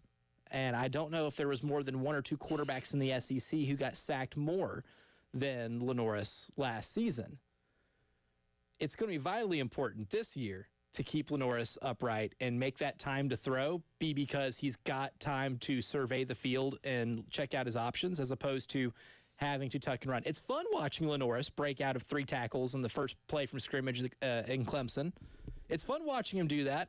You don't want to have to make him do that. Josiah Thompson can make Lenoris Sellers' job significantly easier next year if he's able to make that jump. And I think when you look at maybe some of the hurries surrendered, he gave up a lot of hurries, or at least was credited with giving up a lot of hurries to the quarterback at the beginning of last year. 4 against Kentucky, 4 against Ole Miss, 4 at Oklahoma, and then ended up having 3 against A&M and Vanderbilt. But then you look at the last games of the year, obviously nothing against Wofford, nothing against Clemson, and then down to only 2 against Illinois, there was an increase of improvement from that halfway point of the year at the end. And obviously, a lot of players on the team were playing well when you win your last 6 games of the regular season. But Josiah Thompson was a big part of that. Well, that's the worst he'll ever be. Yeah. Barring injury, Yes. barring anything. That's the floor. We've seen his floor. We've seen the worst he can be. The top is only up. I like to reference my guy, universally kind of lauded as one of the greatest Gamecock linemen ever, Travell Wharton. Had an NFL career for 10 years, played for the Panthers, coaches for the Ravens, which maybe, I don't know if we have to decide. I don't know what it's going to do to our game, but we'll get to that. It might influence. But Yes. Travell, universally recognized as one of the greatest Gamecock linemen. In his first game, he gave up 2 sacks. He did not give up a sack for the rest of his career, right? As a freshman, he gave up 2 sacks in his first game, no sacks for the rest of his career. I believe it was 45 games in a row without giving up a sack. And I don't think back then they had the hurry numbers, but I'm sure it was very low. I say that to say, if you were watching that first game and you're like, oh, this Wharton kid from Hillcrest, I don't know what's going to happen with him. Seeds of doubt He's being probably not going sown. to be very good. And oh no, by the way, for the next 45 games, your left tackle is locked down. And I think that Josiah Thompson has this type of athletic ability, whereas we've seen the worst of him. He's only going to get better because he's going to get stronger, both physically, mentally. The coaching is going to get better. So I do absolutely think that's going to be a bright spot on this line. And there's an example that can be followed, too, if you look at what maybe his ceiling can be. Now, he's obviously not the size that this player is. We saw that. Because Caden Proctor's about the same height, but that fellow's about 60 pounds heavier. Yeah. He's a biggin. Yes, absolutely qualifies every aspect of big. In fact, when they said how much does he weigh, it said around 360. And I would take that to mean 370. Because nobody's lower. If you're around 360, you're above it. So Right. he's around 360, yes. But Proctor, in terms of what his career started like at Alabama, was a blue chip recruit. And obviously, anybody that big, and if you can move a little bit, you're going to be considered a blue chip recruit and a project at the very worst. His career didn't start off very good either. Second week of the season against Texas, gave up 2 sacks, then went on to give up 2 sacks against South Florida in the game that I think everybody knows now as the one that turned around Alabama's season, and then gave up in week 7 2 more sacks against Arkansas, 2 more against Tennessee, and then ended up giving up 12 sacks on the season. And that's a guy we're talking about now as a potential top 10 pick in the NFL draft this next year. Because in 2024, he didn't give up anything. I think he really proved himself. And Caden Proctor, like Josiah, named freshman All-American. Highly lauded in the transfer portal because when Saban retired, he was in the portal for a bit, went to Iowa, and then decided to come back to Alabama. I don't know what changed there in that process. But last year, he went from giving up 12 sacks in 23 to only 3. He only gave up 9 hurries in total. Period. On the season. Wow.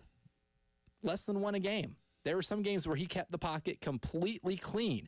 He did so against teams like Georgia, South Carolina, obviously, and again, Auburn. that's not a small feat against what we had going against them. So if you look at the opposite side, we had a Bronco Nagurski winner, a freshman All-American, and he put that to bed. There's a reason, a reason Caden Proctor is looked at as an elite NFL. That's a great parallel. That's a great parallel because I'm sure Alabama fans watching this young freshman out there, and when they're that big and that tall and they're out there alone, isolated as a left tackle, you probably see him get crossed up. You probably see him get missed blocks, head in the block, all types of stuff. You're like, oh, what's going on with this guy? But it takes a while for them to develop. And as I just said, and I'll say it again, we've seen the worst of Josiah. Oh, He's only going to get so much better. One thing I like what you said, too, is you really put it in perspective how hard playing the left tackle position is. You're trying to block other very large athletic individuals and keep them from your quarterback. And you do this all while backpedaling. You have to, your backs, you're not even, you're kick stepping, sort of, and they can go outside, they can go inside. Oh, yeah, or maybe they're not coming inside because maybe there's a linebacker coming off the edge, but maybe that linebacker is not actually coming, and they're running some sort of dumb twist game where they're tackling it. You know, like a million things could be happening all the while you're trying to process this going backwards. It's one of the most, that's why they get paid handsomely. Yes, it is a skill. It is a high, when we talk about skilled positions, I would argue it's one of the most skilled positions on the field. Yeah, I can absolutely see that too in terms of its difficulty. And then the things that you see from the high school level to college. Like, here's the thing. Here's what type of growth that was required from Josiah last year. You went from being that left tackle that you were bigger than everybody you play. When you're in high school, you're not just a little bigger than everybody you play. You are massively bigger than everybody you play and more athletic. And the teams you're playing against aren't doing the type of twists and stunts that you're going to see at the SEC level. Then you get to the point on the other side of the other side of the line of scrimmage where they're stronger than you. They might not be bigger. They're stronger than you. They're quicker than you. They're faster. They're running exotic stunts and twists that you have never seen in your life before. That's a large growth. That's why some of those true freshman offensive linemen struggle, like Josiah did at times last year, like Caden Proctor did in his freshman season. But when that light bulb clicks, they become the most valuable players on your team. As I say, and sort of like the same thing as a cornerback, a freshman cornerback, when you see them get exposed. Early. And so nobody can see, everybody sees when they mess up, but when a tackle mess up, everybody knows this happening. Everybody does. And we'll see if Preston keeps up with the trend of maybe some good trench-heavy teams for his new favorite NFL team. He's still a fan free agent. We're going to help Preston continue his journey to a favorite team coming up next.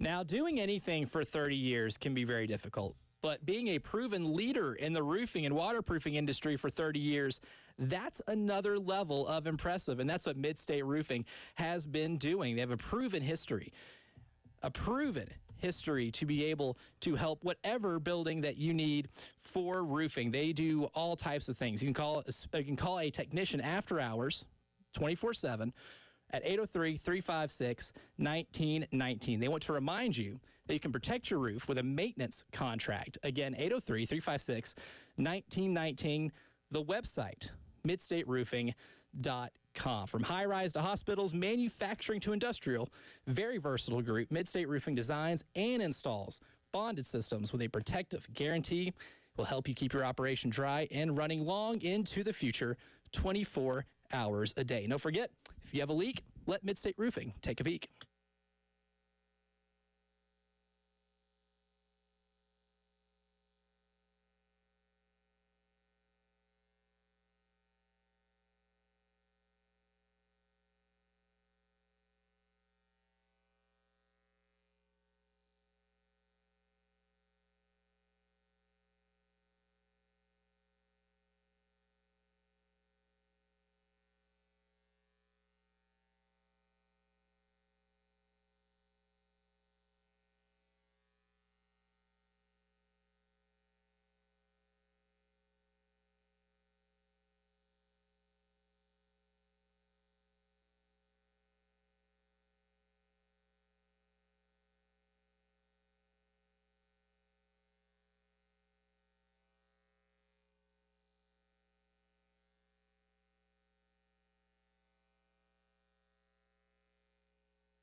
And still working on a gas line up in Ballantyne, and that's going to be Highway 76, Dutch Fork Road, one lane, both directions from Route Smith Roads all the way down to Broad River Road. A broken down vehicle, it's going to be 77 northbound between Saxagatha and the bridge over the Congaree River, 4 and 2 mile marker, but it's not really causing a big delay there. Your weather outlook for today: increasing clouds followed by thunderstorms this afternoon, and highs in the upper 90s, going to feel like 104 degrees. Tonight, stray shower is possible around sunset, then partly cloudy overnight. Lows in the mid-70s. Tomorrow, scattered showers, thunderstorms again in the afternoon. Chance of rain, 60% for tomorrow. Highs in the mid-90s.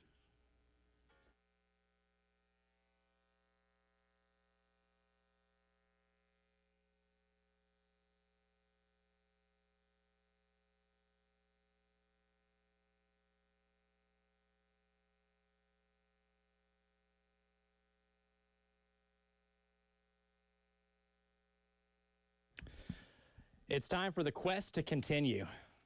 The quest to find Preston Thorne a favorite NFL team. Now, for those who missed it yesterday, highly recommend going back on our YouTube page and watching us get this process started. But I've given a bunch of criteria for Preston, and it's things that you might prefer when picking a new favorite NFL team. And I put them on a scale of 1 to 8. Obviously, 8 times 4, 32. 32 teams in the National Football League. So I put a scale of 1 to 8 in tiers of 4 from 1 to 8. So for something, example, like history of winning, if Preston's preference was, yes, I really want a proven winner, then he might choose 8. And then I give him 4 teams that fit that criteria. We're going to tally all of these up, and to kind of give you a rundown of what happened yesterday, Preston said he didn't care about a history of winning. So he put 2. I'm here for a good time, not a long time. His preference was on the scale of 1 to 8 was a 2. So teams that were in tier 2, Bengals, Seahawks, Falcons, Buccaneers. Then a scale of run to pass heavy teams. Now, the lower the tier, the more run heavy they are. The higher the tier, the more pass heavy they are. Run the ball. Run the ball, he says. So he said tier 1, very run heavy. Well, that's the Bills, Packers, Ravens, and Eagles. They were the 4 run happiest teams in the NFL last year. Offensive to defensive minded coaches. On a scale of 1 to 8, I'm talking to a former defensive lineman. I could not have possibly imagined that it would have been above a 3. I think 3 is probably the most I was expecting to get here. Yeah, before my eyes start twitching, it's about a 3. That's right, yeah, before something happens to you that we can't reverse. So you put tier 2, Patriots, Buccaneers, Cardinals, Falcons, all coaches who were former defensive coordinators at one point in time. Now, maybe does he have a preference of a younger quarterback? If he's here for a long time, he might want a younger quarterback. As somebody who grew up a Saints fan, with Drew Brees being my favorite team's quarterback for 15 years, can confirm was awesome. But he didn't care about that as much. He goes tier 2, which is Lions, Buccaneers, Cowboys, Bills. So that's where we're at right now. The team match count: Bengals, Seahawks, Packers, Ravens, Eagles, Patriots, Cardinals, Lions, Cowboys, all with 1. Falcons and Bills have 2 different matches. But right now, the most Preston-like team is the Tampa Bay Buccaneers because they were in 3 of the tiers. I heard them keep coming up. Now, here's something Preston you may chose. or may not know. This might be an issue within the Thorne family household because Mama Thorne's number 1 public sports enemy is Baker Mayfield. Oh, So this might cause could be an issue. might cause some issues. We'll see how this plays out. But Baker Mayfield, Jimmy Butler are her top 2 of. Jimmy Butler too. Yeah, she don't like either one of them. Interesting. Those are her 2. So we'll see how this goes. I hope Mama Thorne's not listening to We'll this. see how this goes. I don't think she'd be mad, just disappointed. Yeah. All right, so I'll let you pick right here. In terms of the category or the criteria we're going to talk about today, do you want to do salary cap situation or game preference tier? I'm gonna go with game preference here because again, I'm here for a good time. I'm not here for a long time. I don't really care about future planning. I'm signing 1-year mercenary deal. So now how I tiered these for game preference. to try to give us an indication of which teams play in just the higher scoring games. Teams that hit the over the most, I put in the higher tiers. So the higher the tier, the more this team in their games hit the over. And the lower the tier, the more the unders hit. So I try to do it as with expectation, as opposed to just a raw collection of points scored in their games. With you. Less math for me to have to do too. I'll take the path of least resistance. So on a scale of 1 to 8, Preston Thorne, what is your preference of the type of game that your team plays in? Obviously, the higher the tier, the higher the scoring game. You should not be surprised by this answer, but I'm going to go with a 3. I need you to be able to score some points just so we don't feel like we're relying on field goal kickers too much, but I prefer not to be in a shootout very often. Okay. You don't want to get accustomed to shootouts. Yeah, if we have to, we will, but I prefer that not to be. Also, again, I just don't want to rely on the field goal kicker to win the games every game. Also true, because then you get really mad whenever they miss. Yes. But out of curiosity, you want to know who is in Tier 8 in terms of teams that are just playing in high-scoring games, more so above expectations? Who's in Tier 8? The Panthers. Okay. The Ravens. Really? The Buccaneers.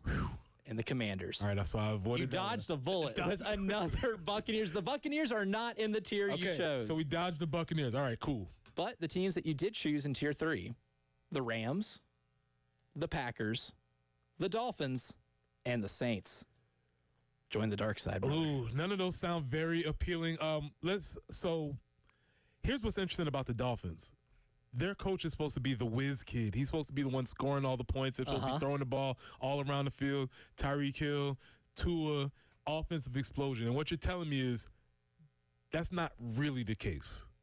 No, not in terms of it translating to total points being scored in a game. Defensively, they're really solid. And I think last year you got about as much as you can out of a 30-year-old Jalen Ramsey. He played all 17 games, picked off a couple passes. I like what they have up front. They've had a pretty good defensive front. And when Tua goes down and misses a good chunk of the season, obviously their offensive numbers will plummet a little bit because they've kind of been trying to, duct tape the offense together when Tua's not starting. And even when Tua started, you get the glimpses of scoring 40 points in a game. Oh, yeah, and also there's this idea like it could be over any moment with Tua. Yeah, exactly. Any play, it could be Unfortunately. a wrap. Unfortunately. Yeah, that's kind of the reality, that they're living in right now.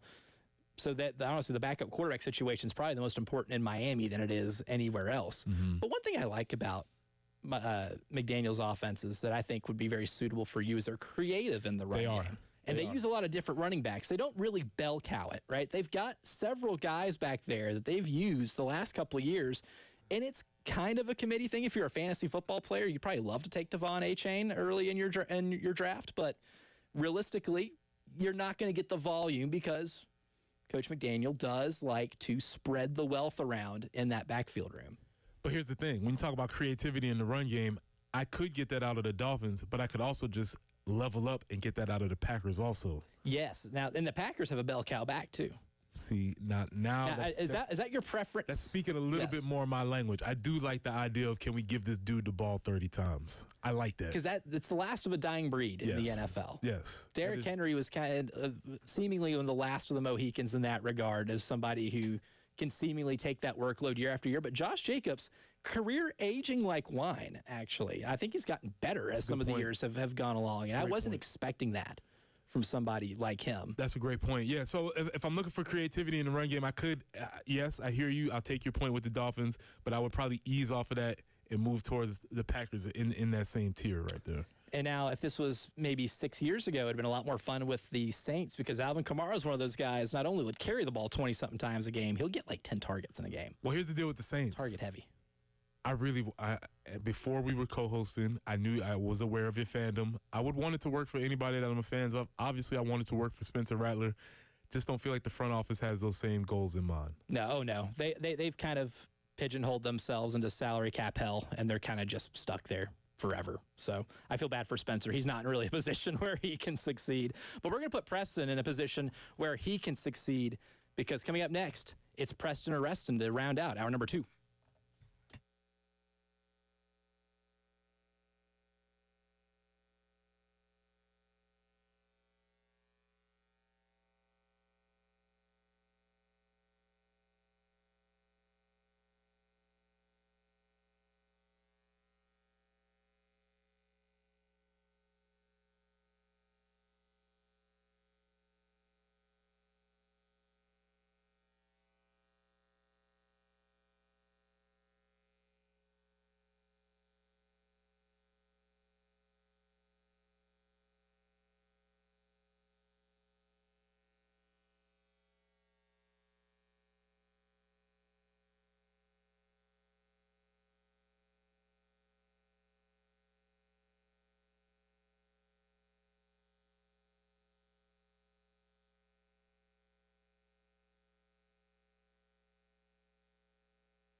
Some good feedback here on the Firehouse Subs text line, 803-404-6100 for those who want to weigh in.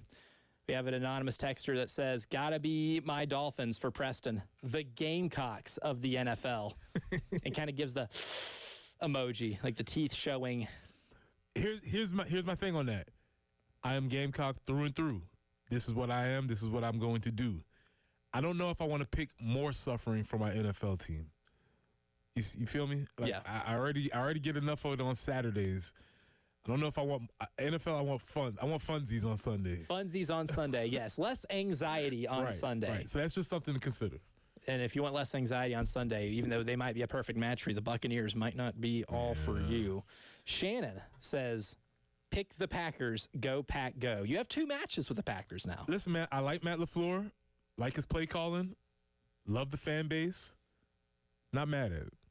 And lastly, on the text line, if you want to guess a big in of the day, his contact in here is just Miami guy, but Miami guy texts in, Markel Bell, the U left tackle, 6'9", 350. He def qualifies as a biggin.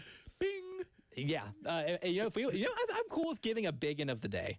I like it. And congrats, Markel Bell. You have won biggin of the day. Before we get out here, I have some takes that we need to run by Preston for today's Preston or Reston. Starting with number 1, Norm Powell, former Clipper, gets traded to the Heat. This means Pat Riley is so back. Reston, only because Norman. I didn't know we were still making Normans, so I'm assuming We're still making Normans. I'm assuming he's named after somebody. The Norman factory's not out of business, brother. They're still creating jobs over there. That's wild. There's no more Rockwells. Yeah, Norman Powell is a very old name, so I'm assuming he's named after somebody. But yeah, if I was a Heat fan, I would. I mean, yes, he's very good.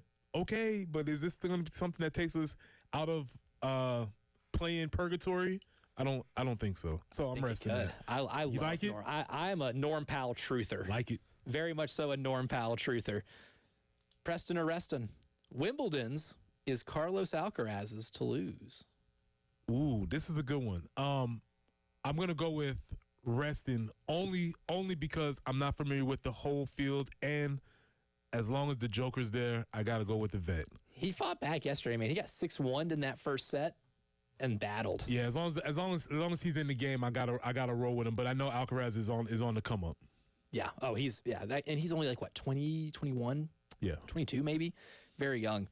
All right, Preston or Reston going into 2025, Texas, not Alabama or Georgia, should be considered the favorite to win the SEC. Reston, I need you to prove it first. I'm hard pressed to bet over Kirby in game situations. I think Sark is good. Very astute play caller. He's gotten that program to a point where I think Texas is back.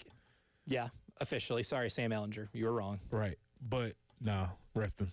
See, that's the thing, but like with those two coaches, that's why I love watching them play against each other. Kirby's a significantly better game manager. Sark might be the best play caller in all of them. Yeah, he's amazing. There's no doubt about that. He's amazing. And my jury's still out on Kalen DeBoer. Yeah, it is for me too. I need to see him not lose games against 6-loss teams or underperform in those games. Because remember, at Washington, they played that 3-win Arizona State team and won 10-7. They played down, like some Kalen DeBoer teams have played down to competition. Now, they beat really good teams, and they flex, but they'll also find a way to drool on themselves when they shouldn't be doing that. Mm-hmm. All right, Preston or Reston. Sixers rookie VJ Edgecombe missed last night's Summer League game with a thumb injury. He's fully in form as a Philadelphia 76er. Preston, put him on the bench for his playoff Paul and Joel Embiid and whoever. I feel sorry for Tyrese Maxey because he's really come along and he's going to be very good. But I just don't think it's going to work. Yes, Preston, that is a very fine take right there. And lastly, Preston or Reston, G.G. Jackson drops 27 in the Summer League last night. We'll see him in the Grizzlies starting lineup at some point next year. Preston, he was on his way till the injury bug caught him last year. He was definitely on his way, and I would like to see that happen because we always talk about windows, and that window was wide open, and then John decided to be stupid, and is it shut now because it happened quickly. Close, and now they finally, it came time to start paying the big boys now. Jaren Jackson Jr. got a massive, well-deserved contract extension. Oh, and then he has to have surgery on his toe. Yeah. Immediately after. They seem cursed. I would like to see Gigi break that. He was well on his way, and he's proven that he is an NBA player. Firehouse Subs text line 803-404-6100. Dr. Bulldog says, I think Norman Powell is a Gulf War veteran. He has to be. Norman Powell? Come on, man. Norman Powell. If you're not familiar with the NBA, you just see Norman Powell go across the ticker. You're like, when did he play? He's such a random sounding player. Is he from the ABA? Like you said, is he an ABA player? He easily could have been a player that started for the Kentucky Colonels. He easily could. Utah Stars, the Spirits of St. Louis. Norman Powell sounds like the name of somebody who was an ABA journeyman, actually. Sure. Not just an ABA player, but an ABA journeyman. Shout out Terry Pluto for the book Loose Balls. Great read if you ever get the chance to do it. 2 hours in the books, one more left. Have a whole lot going. We're going to reset our Biggins discussion and tell you who in college football has the most Biggins.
Well, we mentioned that one lane, both directions there on Dutch Fork Road between Rouch Metz Road down to Broad River Road. And now we have an accident at Dutch Fork Road at Rouch Metz Road. Maybe in a little bit of a hurry to get over to the interstate and get out of that one-lane mess in both directions there. But 26 moving along pretty well up through there from 97 all the way down, even from 91 all the way down. So that's probably your better bet. In addition to that, we got 77 northbound, Saxagotha and Alexander's Bridge. We've got a broken down car there. Not too much of a problem, though. And your weather outlook for today, well, it's going to be hot. Highs in the upper 90s. Feels like 104 degrees. So we will look forward to some rain this afternoon.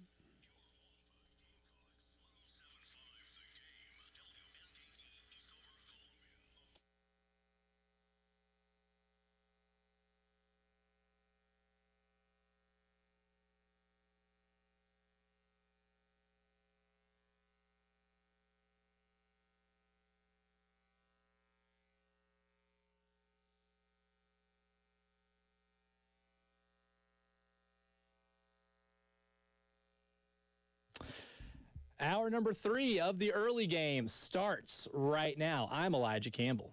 He's Preston Thorne. He, behind the glass, Captain Dave Adair. Rolling with you until 9 o'clock. Preston, what are your thoughts on Luke Bryan? I need counseling. I need the help. I need to figure out what's going on. I need help from people in the genre to tell me what I should think. Okay, fair. Because I know he's wildly popular. I know a lot of people like him. Very popular. But sometimes I get into this idea of listening to the people who listen to the music and they tell me like, oh, this guy is cool or this guy is very popular. He's very popular. Very popular. I'm very picky with country music. So maybe we need to talk. My line of demarcation is like anything after 2000 I'm not a huge fan of. I just prefer the older country music sound. So Luke Bryan, not necessarily my cup of tea, but I know he is for a lot of you out there. And we're giving away Luke Bryan tickets. We'll make it a text line contest. That way we don't bombard Dave, because I know the phone line will be blowing up.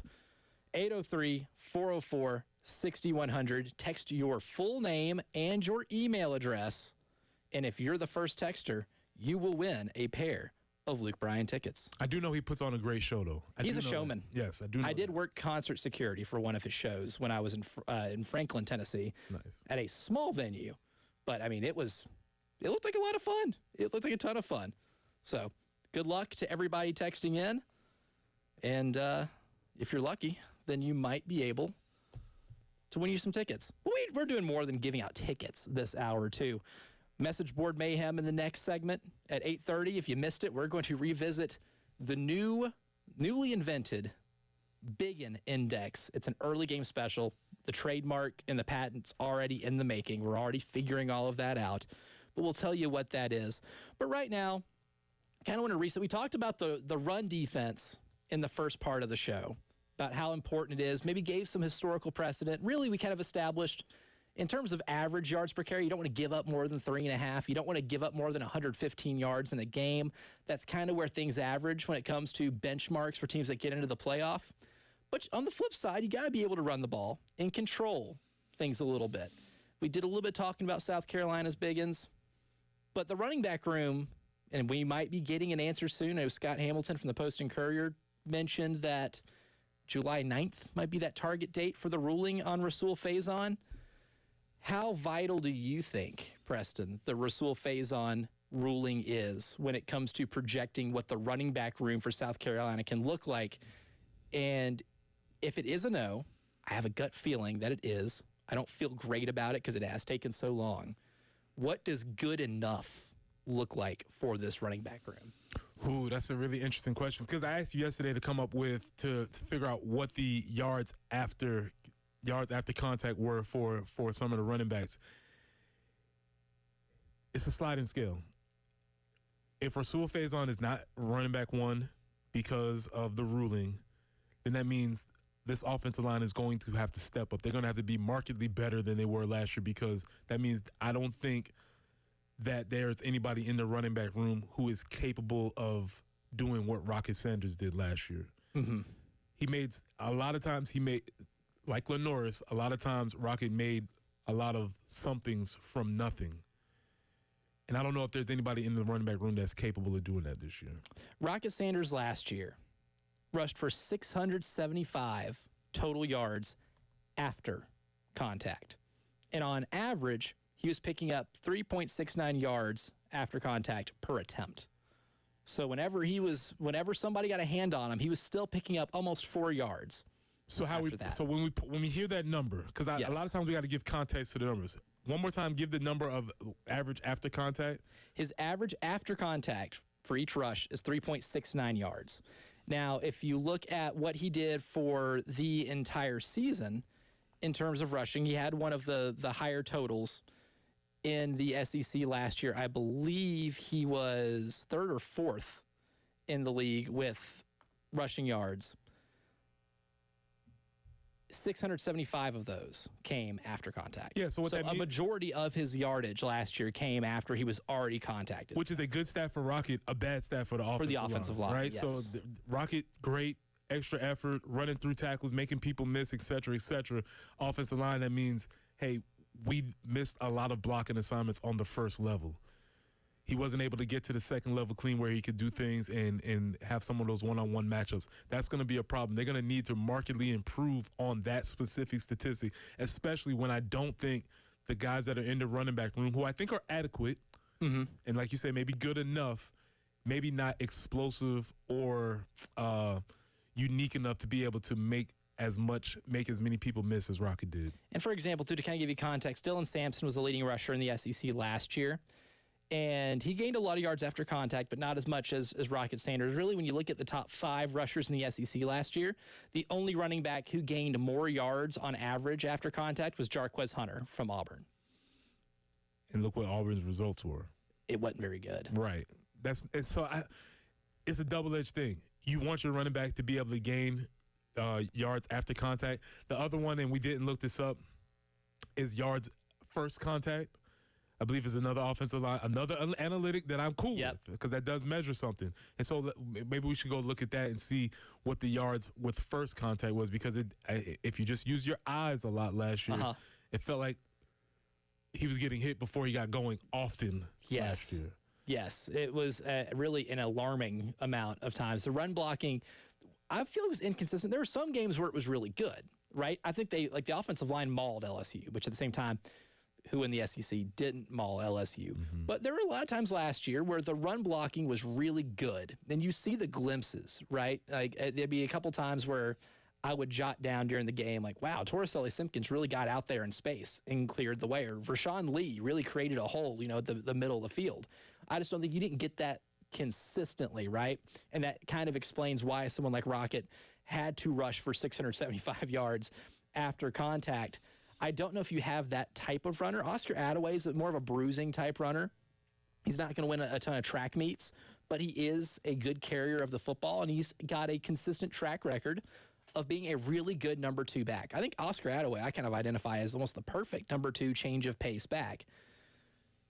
You might have to ask more from somebody like Matthew Fuller, and we'll have to see what he's got, or Jawarn Howell, especially Howell, because Howell's more of that speedier scat back. It felt like that's what the path that Jawarn Howell was going down. He fumbled early in the Illinois game, and it felt like coach was like, Jawarn, you come over here. Yeah, a learning moment. Yeah, it was a learning moment. Spend the rest of your time over here. So it seems like he was on that path.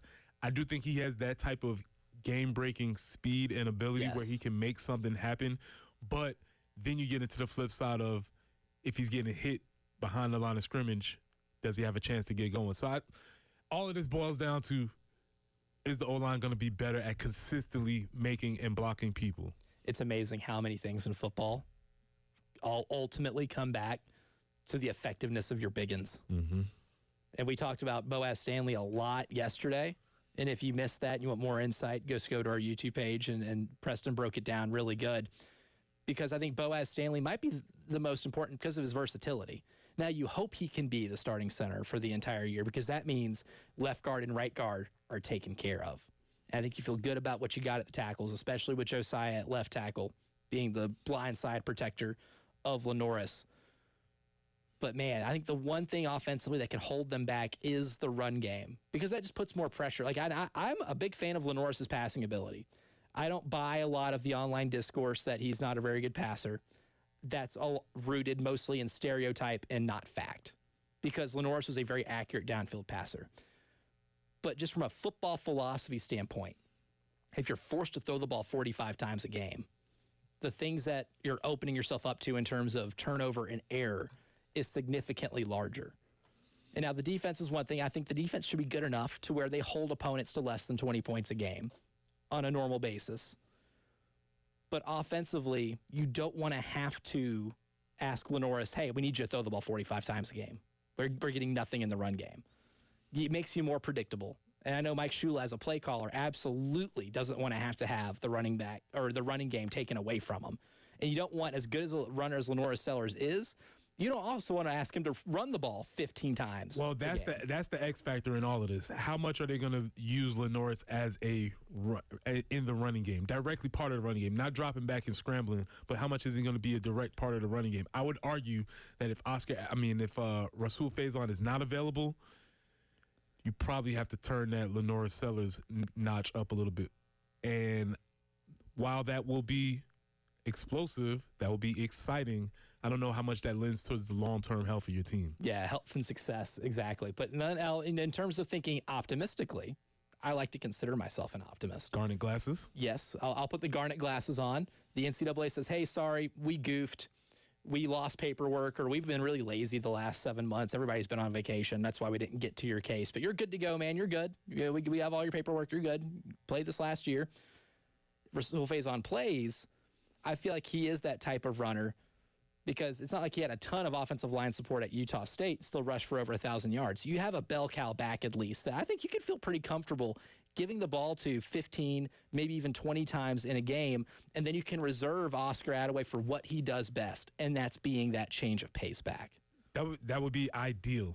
But as you said, everywhere in limbo, waiting to see if this is going to happen. And also, the transfer that they got in from Colorado. Yeah. What's his status? He came in late. Obviously, he didn't run the ball a lot of Colorado because they were throwing the ball 50 times a game. The situation we would like to avoid here in Columbia of having to ask your quarterback to do a whole lot more than they already do. He was in that situation at Colorado. Yeah, Daddy was trying to get his son. I was going to say, and that one more so not because it was a necessity, but because it was a desire. Yes. I think they had the desire to throw the ball. And, of course, if you have Travis Hunter on the outside, maybe I don't blame you throwing the ball to one guy 20 times. For sure. You got an NFL quarterback and a Heisman Trophy candidate, winner, I should say. That's fine strategy, but running the ball was not part of the game plan there. Because I think Augustave was the leading rusher on that team, and I think he ran for 369 yards that year. He was the leading rusher on the team. He's interesting because So you're saying Rocket Sanders ran for more yards after contact yes. than he ran for the whole season. And I told you before the show too, in terms of mind-blowing stats, in terms of just how great Ashton Jeanty was. This was crazy. His yards after contact for the season, because we're talking about Rocket Sanders having a really good year in terms of what he did after contact with 675 yards. Ashton Jeanty ran for over 1,900 yards after contact. We talked about how high of an average it is to get almost 3.69, 3.7 yards after contact. His was north of 5. Just to put it in perspective, that Ashton Jeanty had the greatest running back season in the modern college football game. That gets you to be a very high draft pick. And what I would give to have those type of numbers available to me for like Herschel Walker and Bo Jackson. I wish we charted that stuff back then. Or someone thought to be like, nobody can tackle Herschel Walker. Herschel Walker ran over Bill Bates and buried him in Neyland Stadium. How many yards is he picking up after contact? Yeah, that was the thing about those dudes, man. They can run past you, they can run around you, or they can run over you. You choose. Yeah, you choose. Yeah, exactly. I mean, do you want to make a business decision, or do you want to be on the highlight reel? Yeah. And unfortunately, not fun. A lot of gentlemen bravely chose to attempt the tackle. They were brave in their attempt, but it did not succeed. But one thing that is kind of succeeding is Hugh Freeze. Not because he's winning games at Auburn, because nobody has riled up the local message boards more than Hugh Freeze. Listen, man, sometimes I say things just to say things, and sometimes I'm on point. I think I was on point on this one. We don't know if the South Carolina running back room can be on point next year. That would be a question going into this year. But one thing we have an answer to is that Preston is on point with his Hugh Freeze take. We'll go back into the time machine. We'll listen to that, and we'll also get you ready for Message Board Mayhem. Hugh Freeze in Auburn edition. That's next here on the early game.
All right, still one lanes. They're working on that gas line up in Ballantyne between Dutch Fork Road and Broad River Road.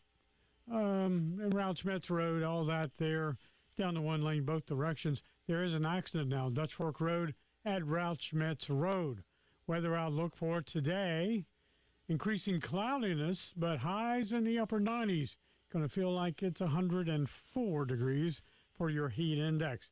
Tonight, a stray shower or thunderstorm possible around sunset, then partly cloudy overnight. Lows in the mid-70s. Tomorrow, scattered showers, thunderstorms afternoon and evening. Highs in the low 90s.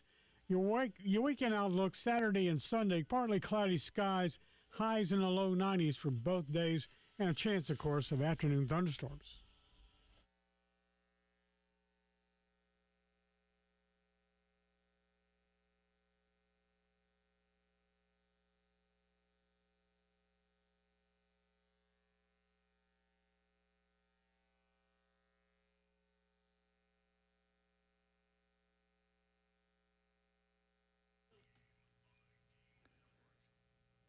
Yeah, message board mayhem is also a Preston Thorne victory lap, because I don't think normally in a segment like this, shots can be called and nailed within a matter of, what, a month? Listen, man, you never know when it's going to come back. You got to put things out here on the radio. We say a lot. We're on the radio for 3 hours a day. It is very true that we will get a lot wrong. But sometimes, Elijah, you get things right. It's time to go back into the early game time machine, because Preston Thorne had this to say not too long ago about one Hugh Freeze at Auburn. Is Hugh Freeze above or below Shane? Shane is at 11. I'm going to go with, again, below. I'll take 10 and under. Good job. Hugh Freeze, 7.4. There we go. Needs to win more football games, though. He doesn't win this year, and what's going to happen now is he will get questioned about he will start getting questions about his playing too much golf. Well, apparently he's been on the golf course 10 times in June alone. That's a lot. Thoroughly enjoying his time off. Well, and that's the thing, Bill. What we've learned about, while Hugh Freeze was on the golf course 10 times in June, Kirby Smart was getting 14 verbal commitments during the same amount of time. So, I don't know. Too much time on the golf course, and it's translating to a bad recruiting class, because when you go to 24/7 Sports, Preston, you know who's ranked last in recruiting in the SEC? I would hope it wouldn't be the coach who's played more golf than any other coach in the SEC, would it, Elijah? I'm here to say that, indeed, it would be the one coach who has a golf round counter in the SEC. Listen, man, that particular clip was on July 1st. I said it, and I was like, hold on a second. Barely a week ago. I said a month. That was barely a week. We've been having this conversation with the guys from the Big Spur about how recruiting has changed, and now June is the month where the coaches are doing the most work. There's official visits happening. Camps are happening. Everybody's visiting campus.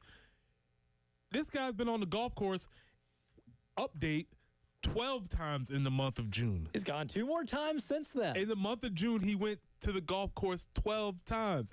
I'm not saying you can't golf, but I'm saying you need to have things taken care of. That's all I was saying. And as I was saying that, you would know that the folks on the Auburn message boards, they were saying the same thing as his recruiting class was falling apart. And now he's in, you said, dead last in the SEC? Dead last, according to 24/7 Sports. I know there's some variance with websites and how they rank recruiting Dead last classes. in the SEC. I saw also 86 overall. That's not where the people on the hills want to be recruiting. That's not why he was brought there. Hey Hugh, you weren't brought here to play golf. You were brought here to win games, and part of winning games is recruiting. You ain't recruiting.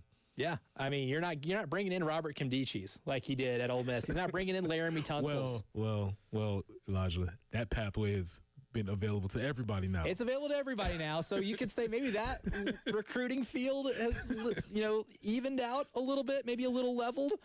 But Auburn fans not taking this very well. Listen to the extent in which this Auburn fan went to go check on Hugh Freeze. This is from Auburn Undercover, and I got this from Message Board Geniuses, which is to say wealth of knowledge. This says, taking a look at where we were at in football, we were in Auburn the last 2 weekends and actually went to the facility in by Freeze's home. Absolutely no energy was at either place. Is it the old problem of we can't get out of our own way, raising its ugly head again? Time will tell. The biggest obstacle at Auburn has always been this. Well, here's what we know about the folks at Auburn. They have a lot of want to, and they're going to figure out a way. They brought Hugh Freeze in despite some questionable off-the-field moral things. Baggage, if you will. Good, great word. They're like, we don't care. We want to win. And he's not done that. 11-14 in his 2 seasons at Auburn. So that's not what they bought him in for. And Hugh, I'm just letting you know, man, they didn't bring you here for that. And when I said that on July 1st, I was only lightly joking. Obviously, Message Board Mayhem has taken it to the next level. And then our guy, the Lane Train, has weighed in.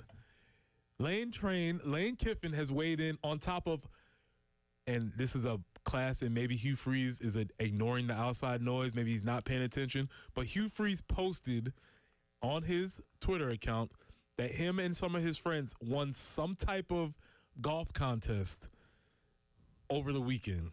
And Lane said what? He quote tweets it and says, "Great job, coach. Game is on. Insert fire emoji here."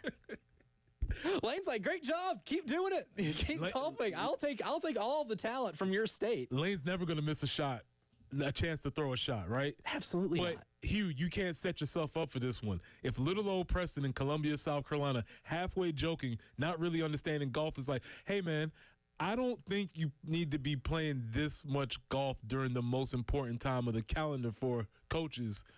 If I can see it, you should probably be able to see it too." And as you can imagine, Auburn fans not only displeased with 11-14 in the last 2 years, not only displeased with not beating Alabama, not only displeased by should have beating Alabama, but giving up a 4th and long at the end of a game inexplicably after rushing only 2 guys? They sent 2 guys to the passer and they still gave up a 30-yard bomb at the end of the game. It's not just that they lost that game, Preston Thorne. It's the how they lost that game. I forgot that. But at another Auburn message board, Auburn Sports says Lane Kiffin in all caps, is the solution. He says, "Friends, I was in watercolor last week and ran into Lane Kiffin in all caps. It got me to thinking about how he really is the solution to our problems. For years, Auburn football has made poor decisions. Let's be honest, we are the laughingstock. Now with Freeze in all caps, basically quietly quitting, we need someone with a cutthroat attitude. Lane is the man for the job. He has the most impressive pedigree in all of college football, and the combination of our resources with his determination to prove himself would be an amazing combination that would have us bowling every year.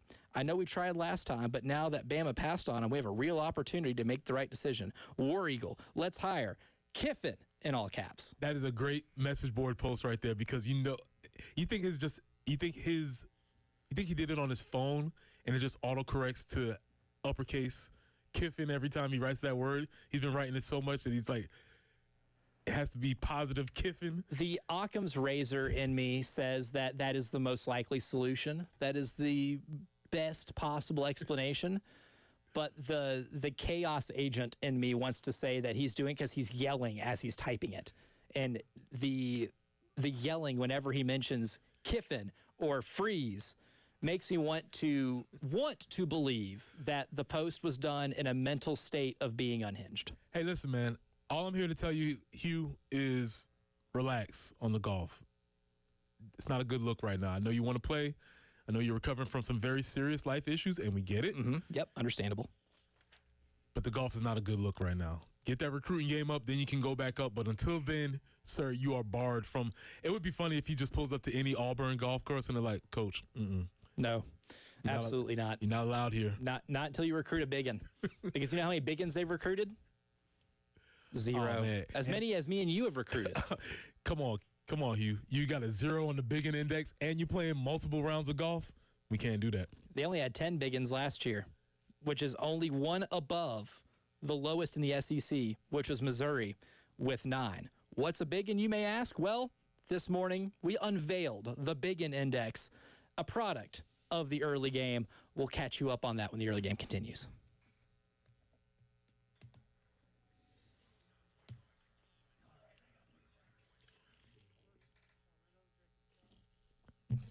First Palmetto, Jacob Crowder.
From the Wetzel's Automotive Traffic Studios, I'm Elijah Campbell with a couple of accidents to get to you. They're causing some issues on the roadways this afternoon, starting with one on Columbia Airport Expressway at South Carolina 302. That's causing a light traffic backup, as well as one on Dutch Fork Road at Highway 76 at Rouch Metz Road.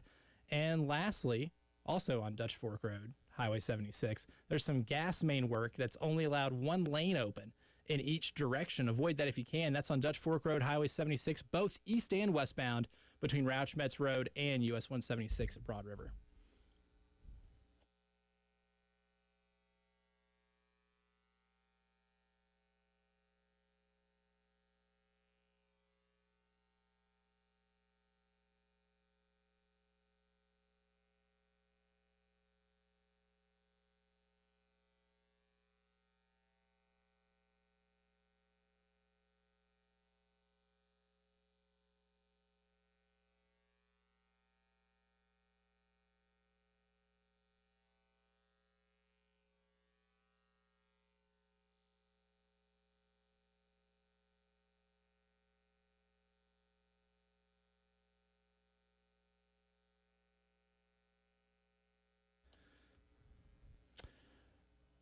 All right. We mentioned Hugh Freeze's inability to recruit the biggins, and that's why a lot of Auburn fans a little salty at him right now. And you may be asking yourself, what is a biggin? Preston Thorne, the floor is yours. A biggin. A biggin is something, a word that we've all heard, a word that we've all used, but leave it to us and leave it to the early game and leave it to our analytic expert, Elijah Campbell, to come up with a way to quantify the biggin. We have some statistics that put you firmly in the biggin category. Now, there are some exceptions to these rules, as there should be to all rules, because there's more of the spirit of the biggin, right? Yes. You can be a biggin, but then there's also some folks who encompass the spirit of biggins. So let's go with the actual rules. For now, for the biggin index, in order for you to qualify, you have to be at least 6'2" and at least above 310 pounds. Yes. You hit those metrics, you are certifiably in the biggin. However, for the spirit of bigginness, you could be, say, our biggin of the day, Marquel Bell from the University of Miami, who was 6'9". Let me find it again here for the specific measurements, because my goodness, I think it was like 6'9", 350. 6'9", 350. You are a biggin. The biggin of the day. Josiah Thompson, who is going to be playing offensive tackle, we've decided not a biggin. Nope, not there yet. Wait. That's where he's lacking. He's lacking the weight. He's 300-ish, but he's 6'7". So when you look at somebody that's 6'7", 300 pounds, they're obviously a large human being. Yes. They're larger than the average person walking down the street. You probably would see him and say, like, hey, what does he do?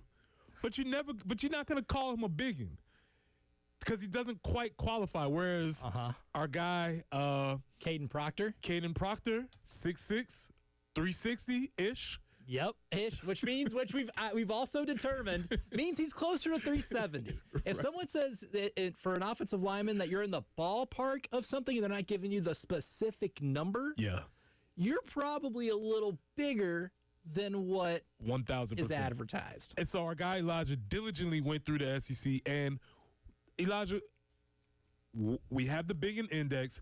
I want you to give us the top of the biggin index, the bottom of the biggin index, and where South Carolina falls in this. Yes. Now, the top of the biggin index, I remember when I counted this team yesterday, I counted 17 on the offensive line alone. Forgot to check defensive line. Had to go back and be like, oh, wow, I only counted offensive line. Tennessee has 17 biggins on the offensive line, 3 on the defensive line. This is last year. So that's a grand total of 20 biggins. That is more than double some teams in the SEC. Arkansas coming in second. Sam Pittman is here to eat Bucky's beef jerky and recruit biggins. And, buddy, he's all out of Bucky's beef jerky. 18 biggins in total. Alabama, or actually, no, before that, tie for third. A 3-way tie for third. Texas A&M, Mississippi State, Kentucky, 15 Biggins. Alabama is at 14, and so is Florida and Ole Miss. You have LSU at 12, and then you have a lot at 10. Auburn's at 10. Oklahoma's at 10. Actually, I forgot about Vanderbilt, too. How did I forget about Vanderbilt? Vanderbilt's got 13 Biggins, so they're in between there. That's right. And then in last, the fewest Biggins in the SEC, Eli Drinkwitz's Missouri Tigers. Not impressive. Well, But South Carolina, unfortunately, they're in that mix of 10 towards the lower end. towards the lower end of Biggins. And this is obviously important because we talked about Josiah Thompson, who is going to be a phenomenal player. We know Yes. that I've stated that we've seen the worst of Josiah Thompson.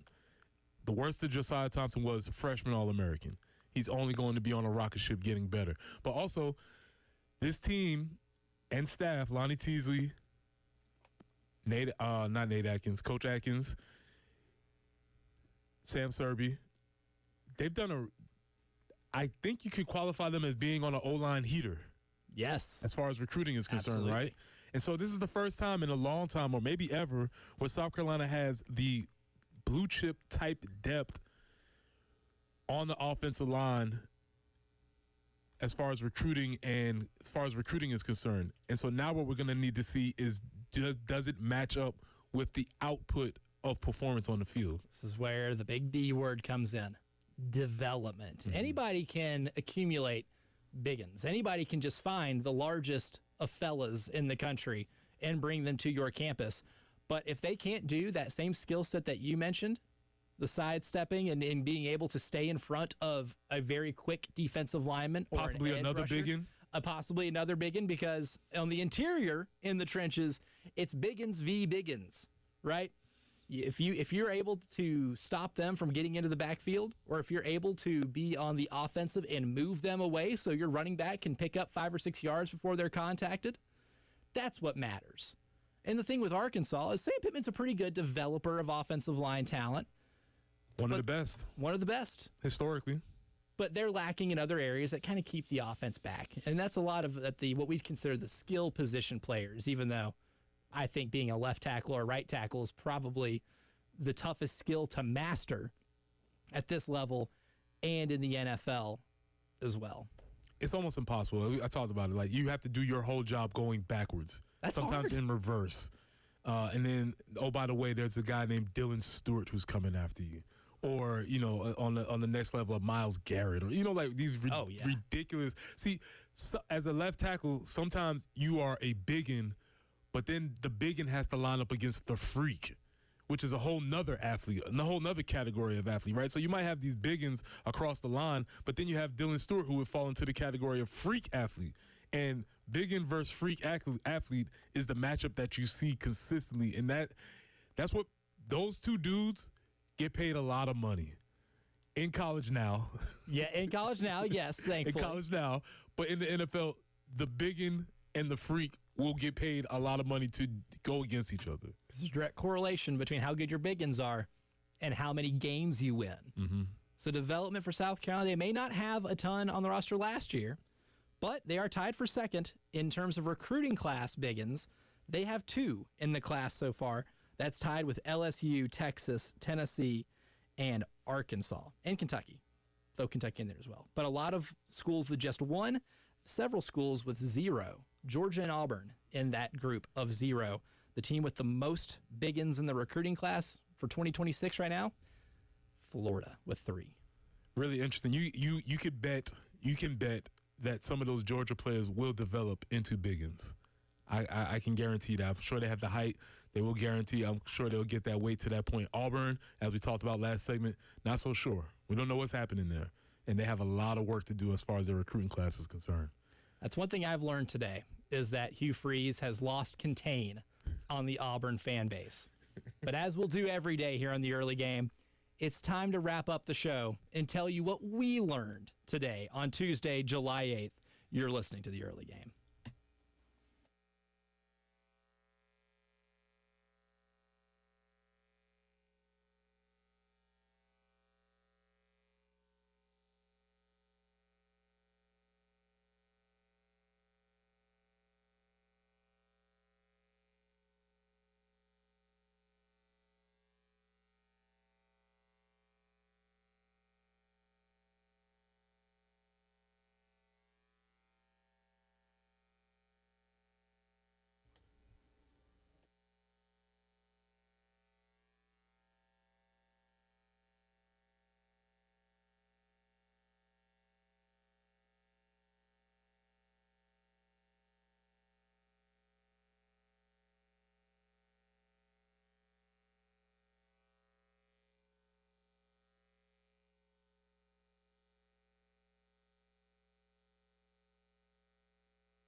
Look, life is full of stressors.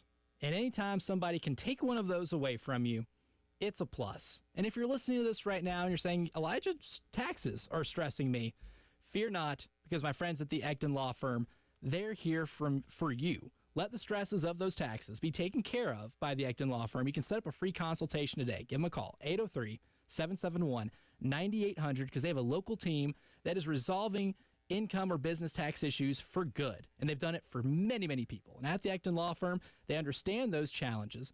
And that's why it's important to let John Ecton and his team offer you the peace of mind that you deserve. Again, give them a call, 803-771-9800. Or if you don't feel like calling, just hit them up online, ectonlawfirm.com. That's ECTON lawfirm.com, the John Ecton Law Firm.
All right.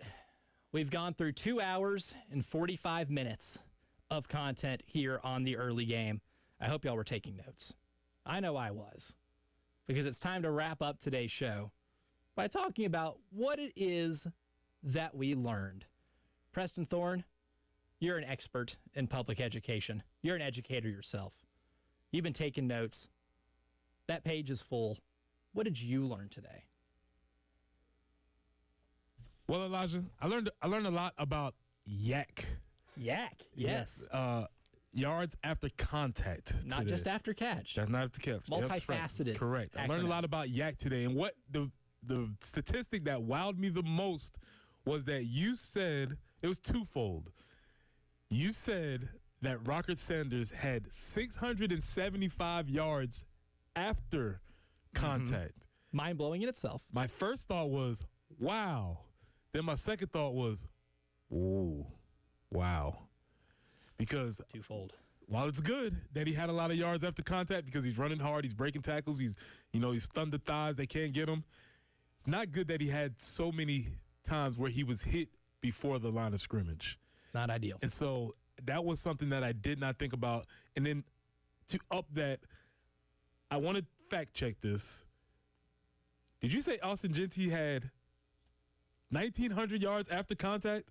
Over 1,900 yards after contact. I'm pulling up his Pro Football Focus Ashton page Genty, here. my bad. Ashton Genty. You said over 1,900 yards? Over 1,900 yards after contact alone. And if you want to know something really funny and want to break it down to specific games, against Washington State, he had 233 yards after contact. That's more yards after contact than some folks have in an entire season. Almost as many as Augustave from Colorado, Yeah, right? Exactly. That's almost the amount of yards he had in the season. Against Utah State, his average yards after contact in that game for each carry, almost 13 yards. Wow. For the season, he was averaging 5.25 yards after contact per rush, 1,970 yards in total on the season, just to give you a glimpse as to how special of a season Ashton Genty had. Okay. That one was pretty mind-blowing. What I learned today is that veer and shoot offenses, high-flying, air raid variance fueled by Biggins.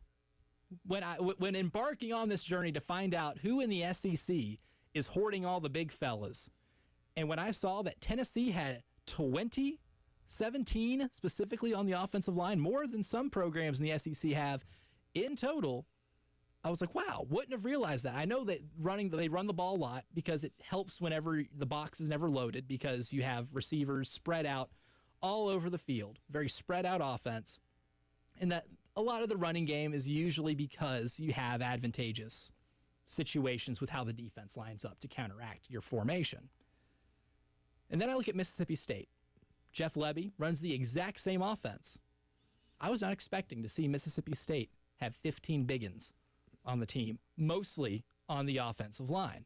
So I learned a little bit something about roster construction today, that it's important to have a lot of Biggins if you want to load the offensive line and run the ball 50 times a game. Important. You need more run blockers. You need big fellas to eat up space and eat other human beings that are across the line of scrimmage from you and escort them out of the way for your running back, like a bouncer at a club. But it might be more important to have a higher volume of Biggins for the passing game if you're going to air it out. And they need to be versatile run blockers and pass blockers. Well, because the football strategy thing is that we no longer have a tight end there or an H-back there or a running back there. And so you're just relying on these 5 dudes to block everybody else. And if you just got 5 of them, you might as well have 5 Biggins. Right? Take up as much space as humanly just build possible. a big wall, and as we said, the Biggins, they don't get taller, they just get wider. And so if you got a couple dudes at 330, 340, that tends to take up a little bit more space. So maybe there's something to it. I think there is. And the most impressive part about this, because one of the reasons why I wouldn't have expected there to be as many Biggins in an offense like that, is that they run no huddle, up tempo. Tennessee, for the last 3 years, has run more plays than anybody in college football. And they're trying to fire off 85, 90 plays per game, right? And your average is probably, 65, 70? They want to squeeze out about 15 more plays on offense per game than what the average offense would run. Oh, we can go so deep on this because when you think about the plays that they're trying to run, oh man, yeah, they are running the plays. They're getting up to the next line of scrimmage. They're running more plays. So, like I said, salute to all those guys at Tennessee because your work is cut out for you. Yeah, and conventional wisdom would tell us that if you're doing that with your offensive line, maybe being smaller, maybe being more of a little one would be more beneficial because you can sustain running 80-plus plays in a game. But I guess on the flip side, maybe you can platoon swap on the offensive line a lot easier if you're just swapping 5 Biggins for 5 Biggins, but you're not doing that fully. Right. So that makes sense. A lot of good stuff today. We learned a lot of things today. Obviously, we're going to come back tomorrow, have more conversation. But I think this Biggin Index is something that we will stick with, something that we will have more conversation with, and maybe use it as a potential vehicle to explore the rest of the college football nation. And I've also learned that spiritually, Preston may be a Buccaneers fan. Maybe. Don't put that on me. We're going to get more into that tomorrow as well before we ultimately reach a conclusion. But a fun show planned for tomorrow. We'll talk secondary, continue to get to the bottom of Preston's NFL fandom, and more insight on the Biggins. You've been listening to The Early Game. Appreciate y'all.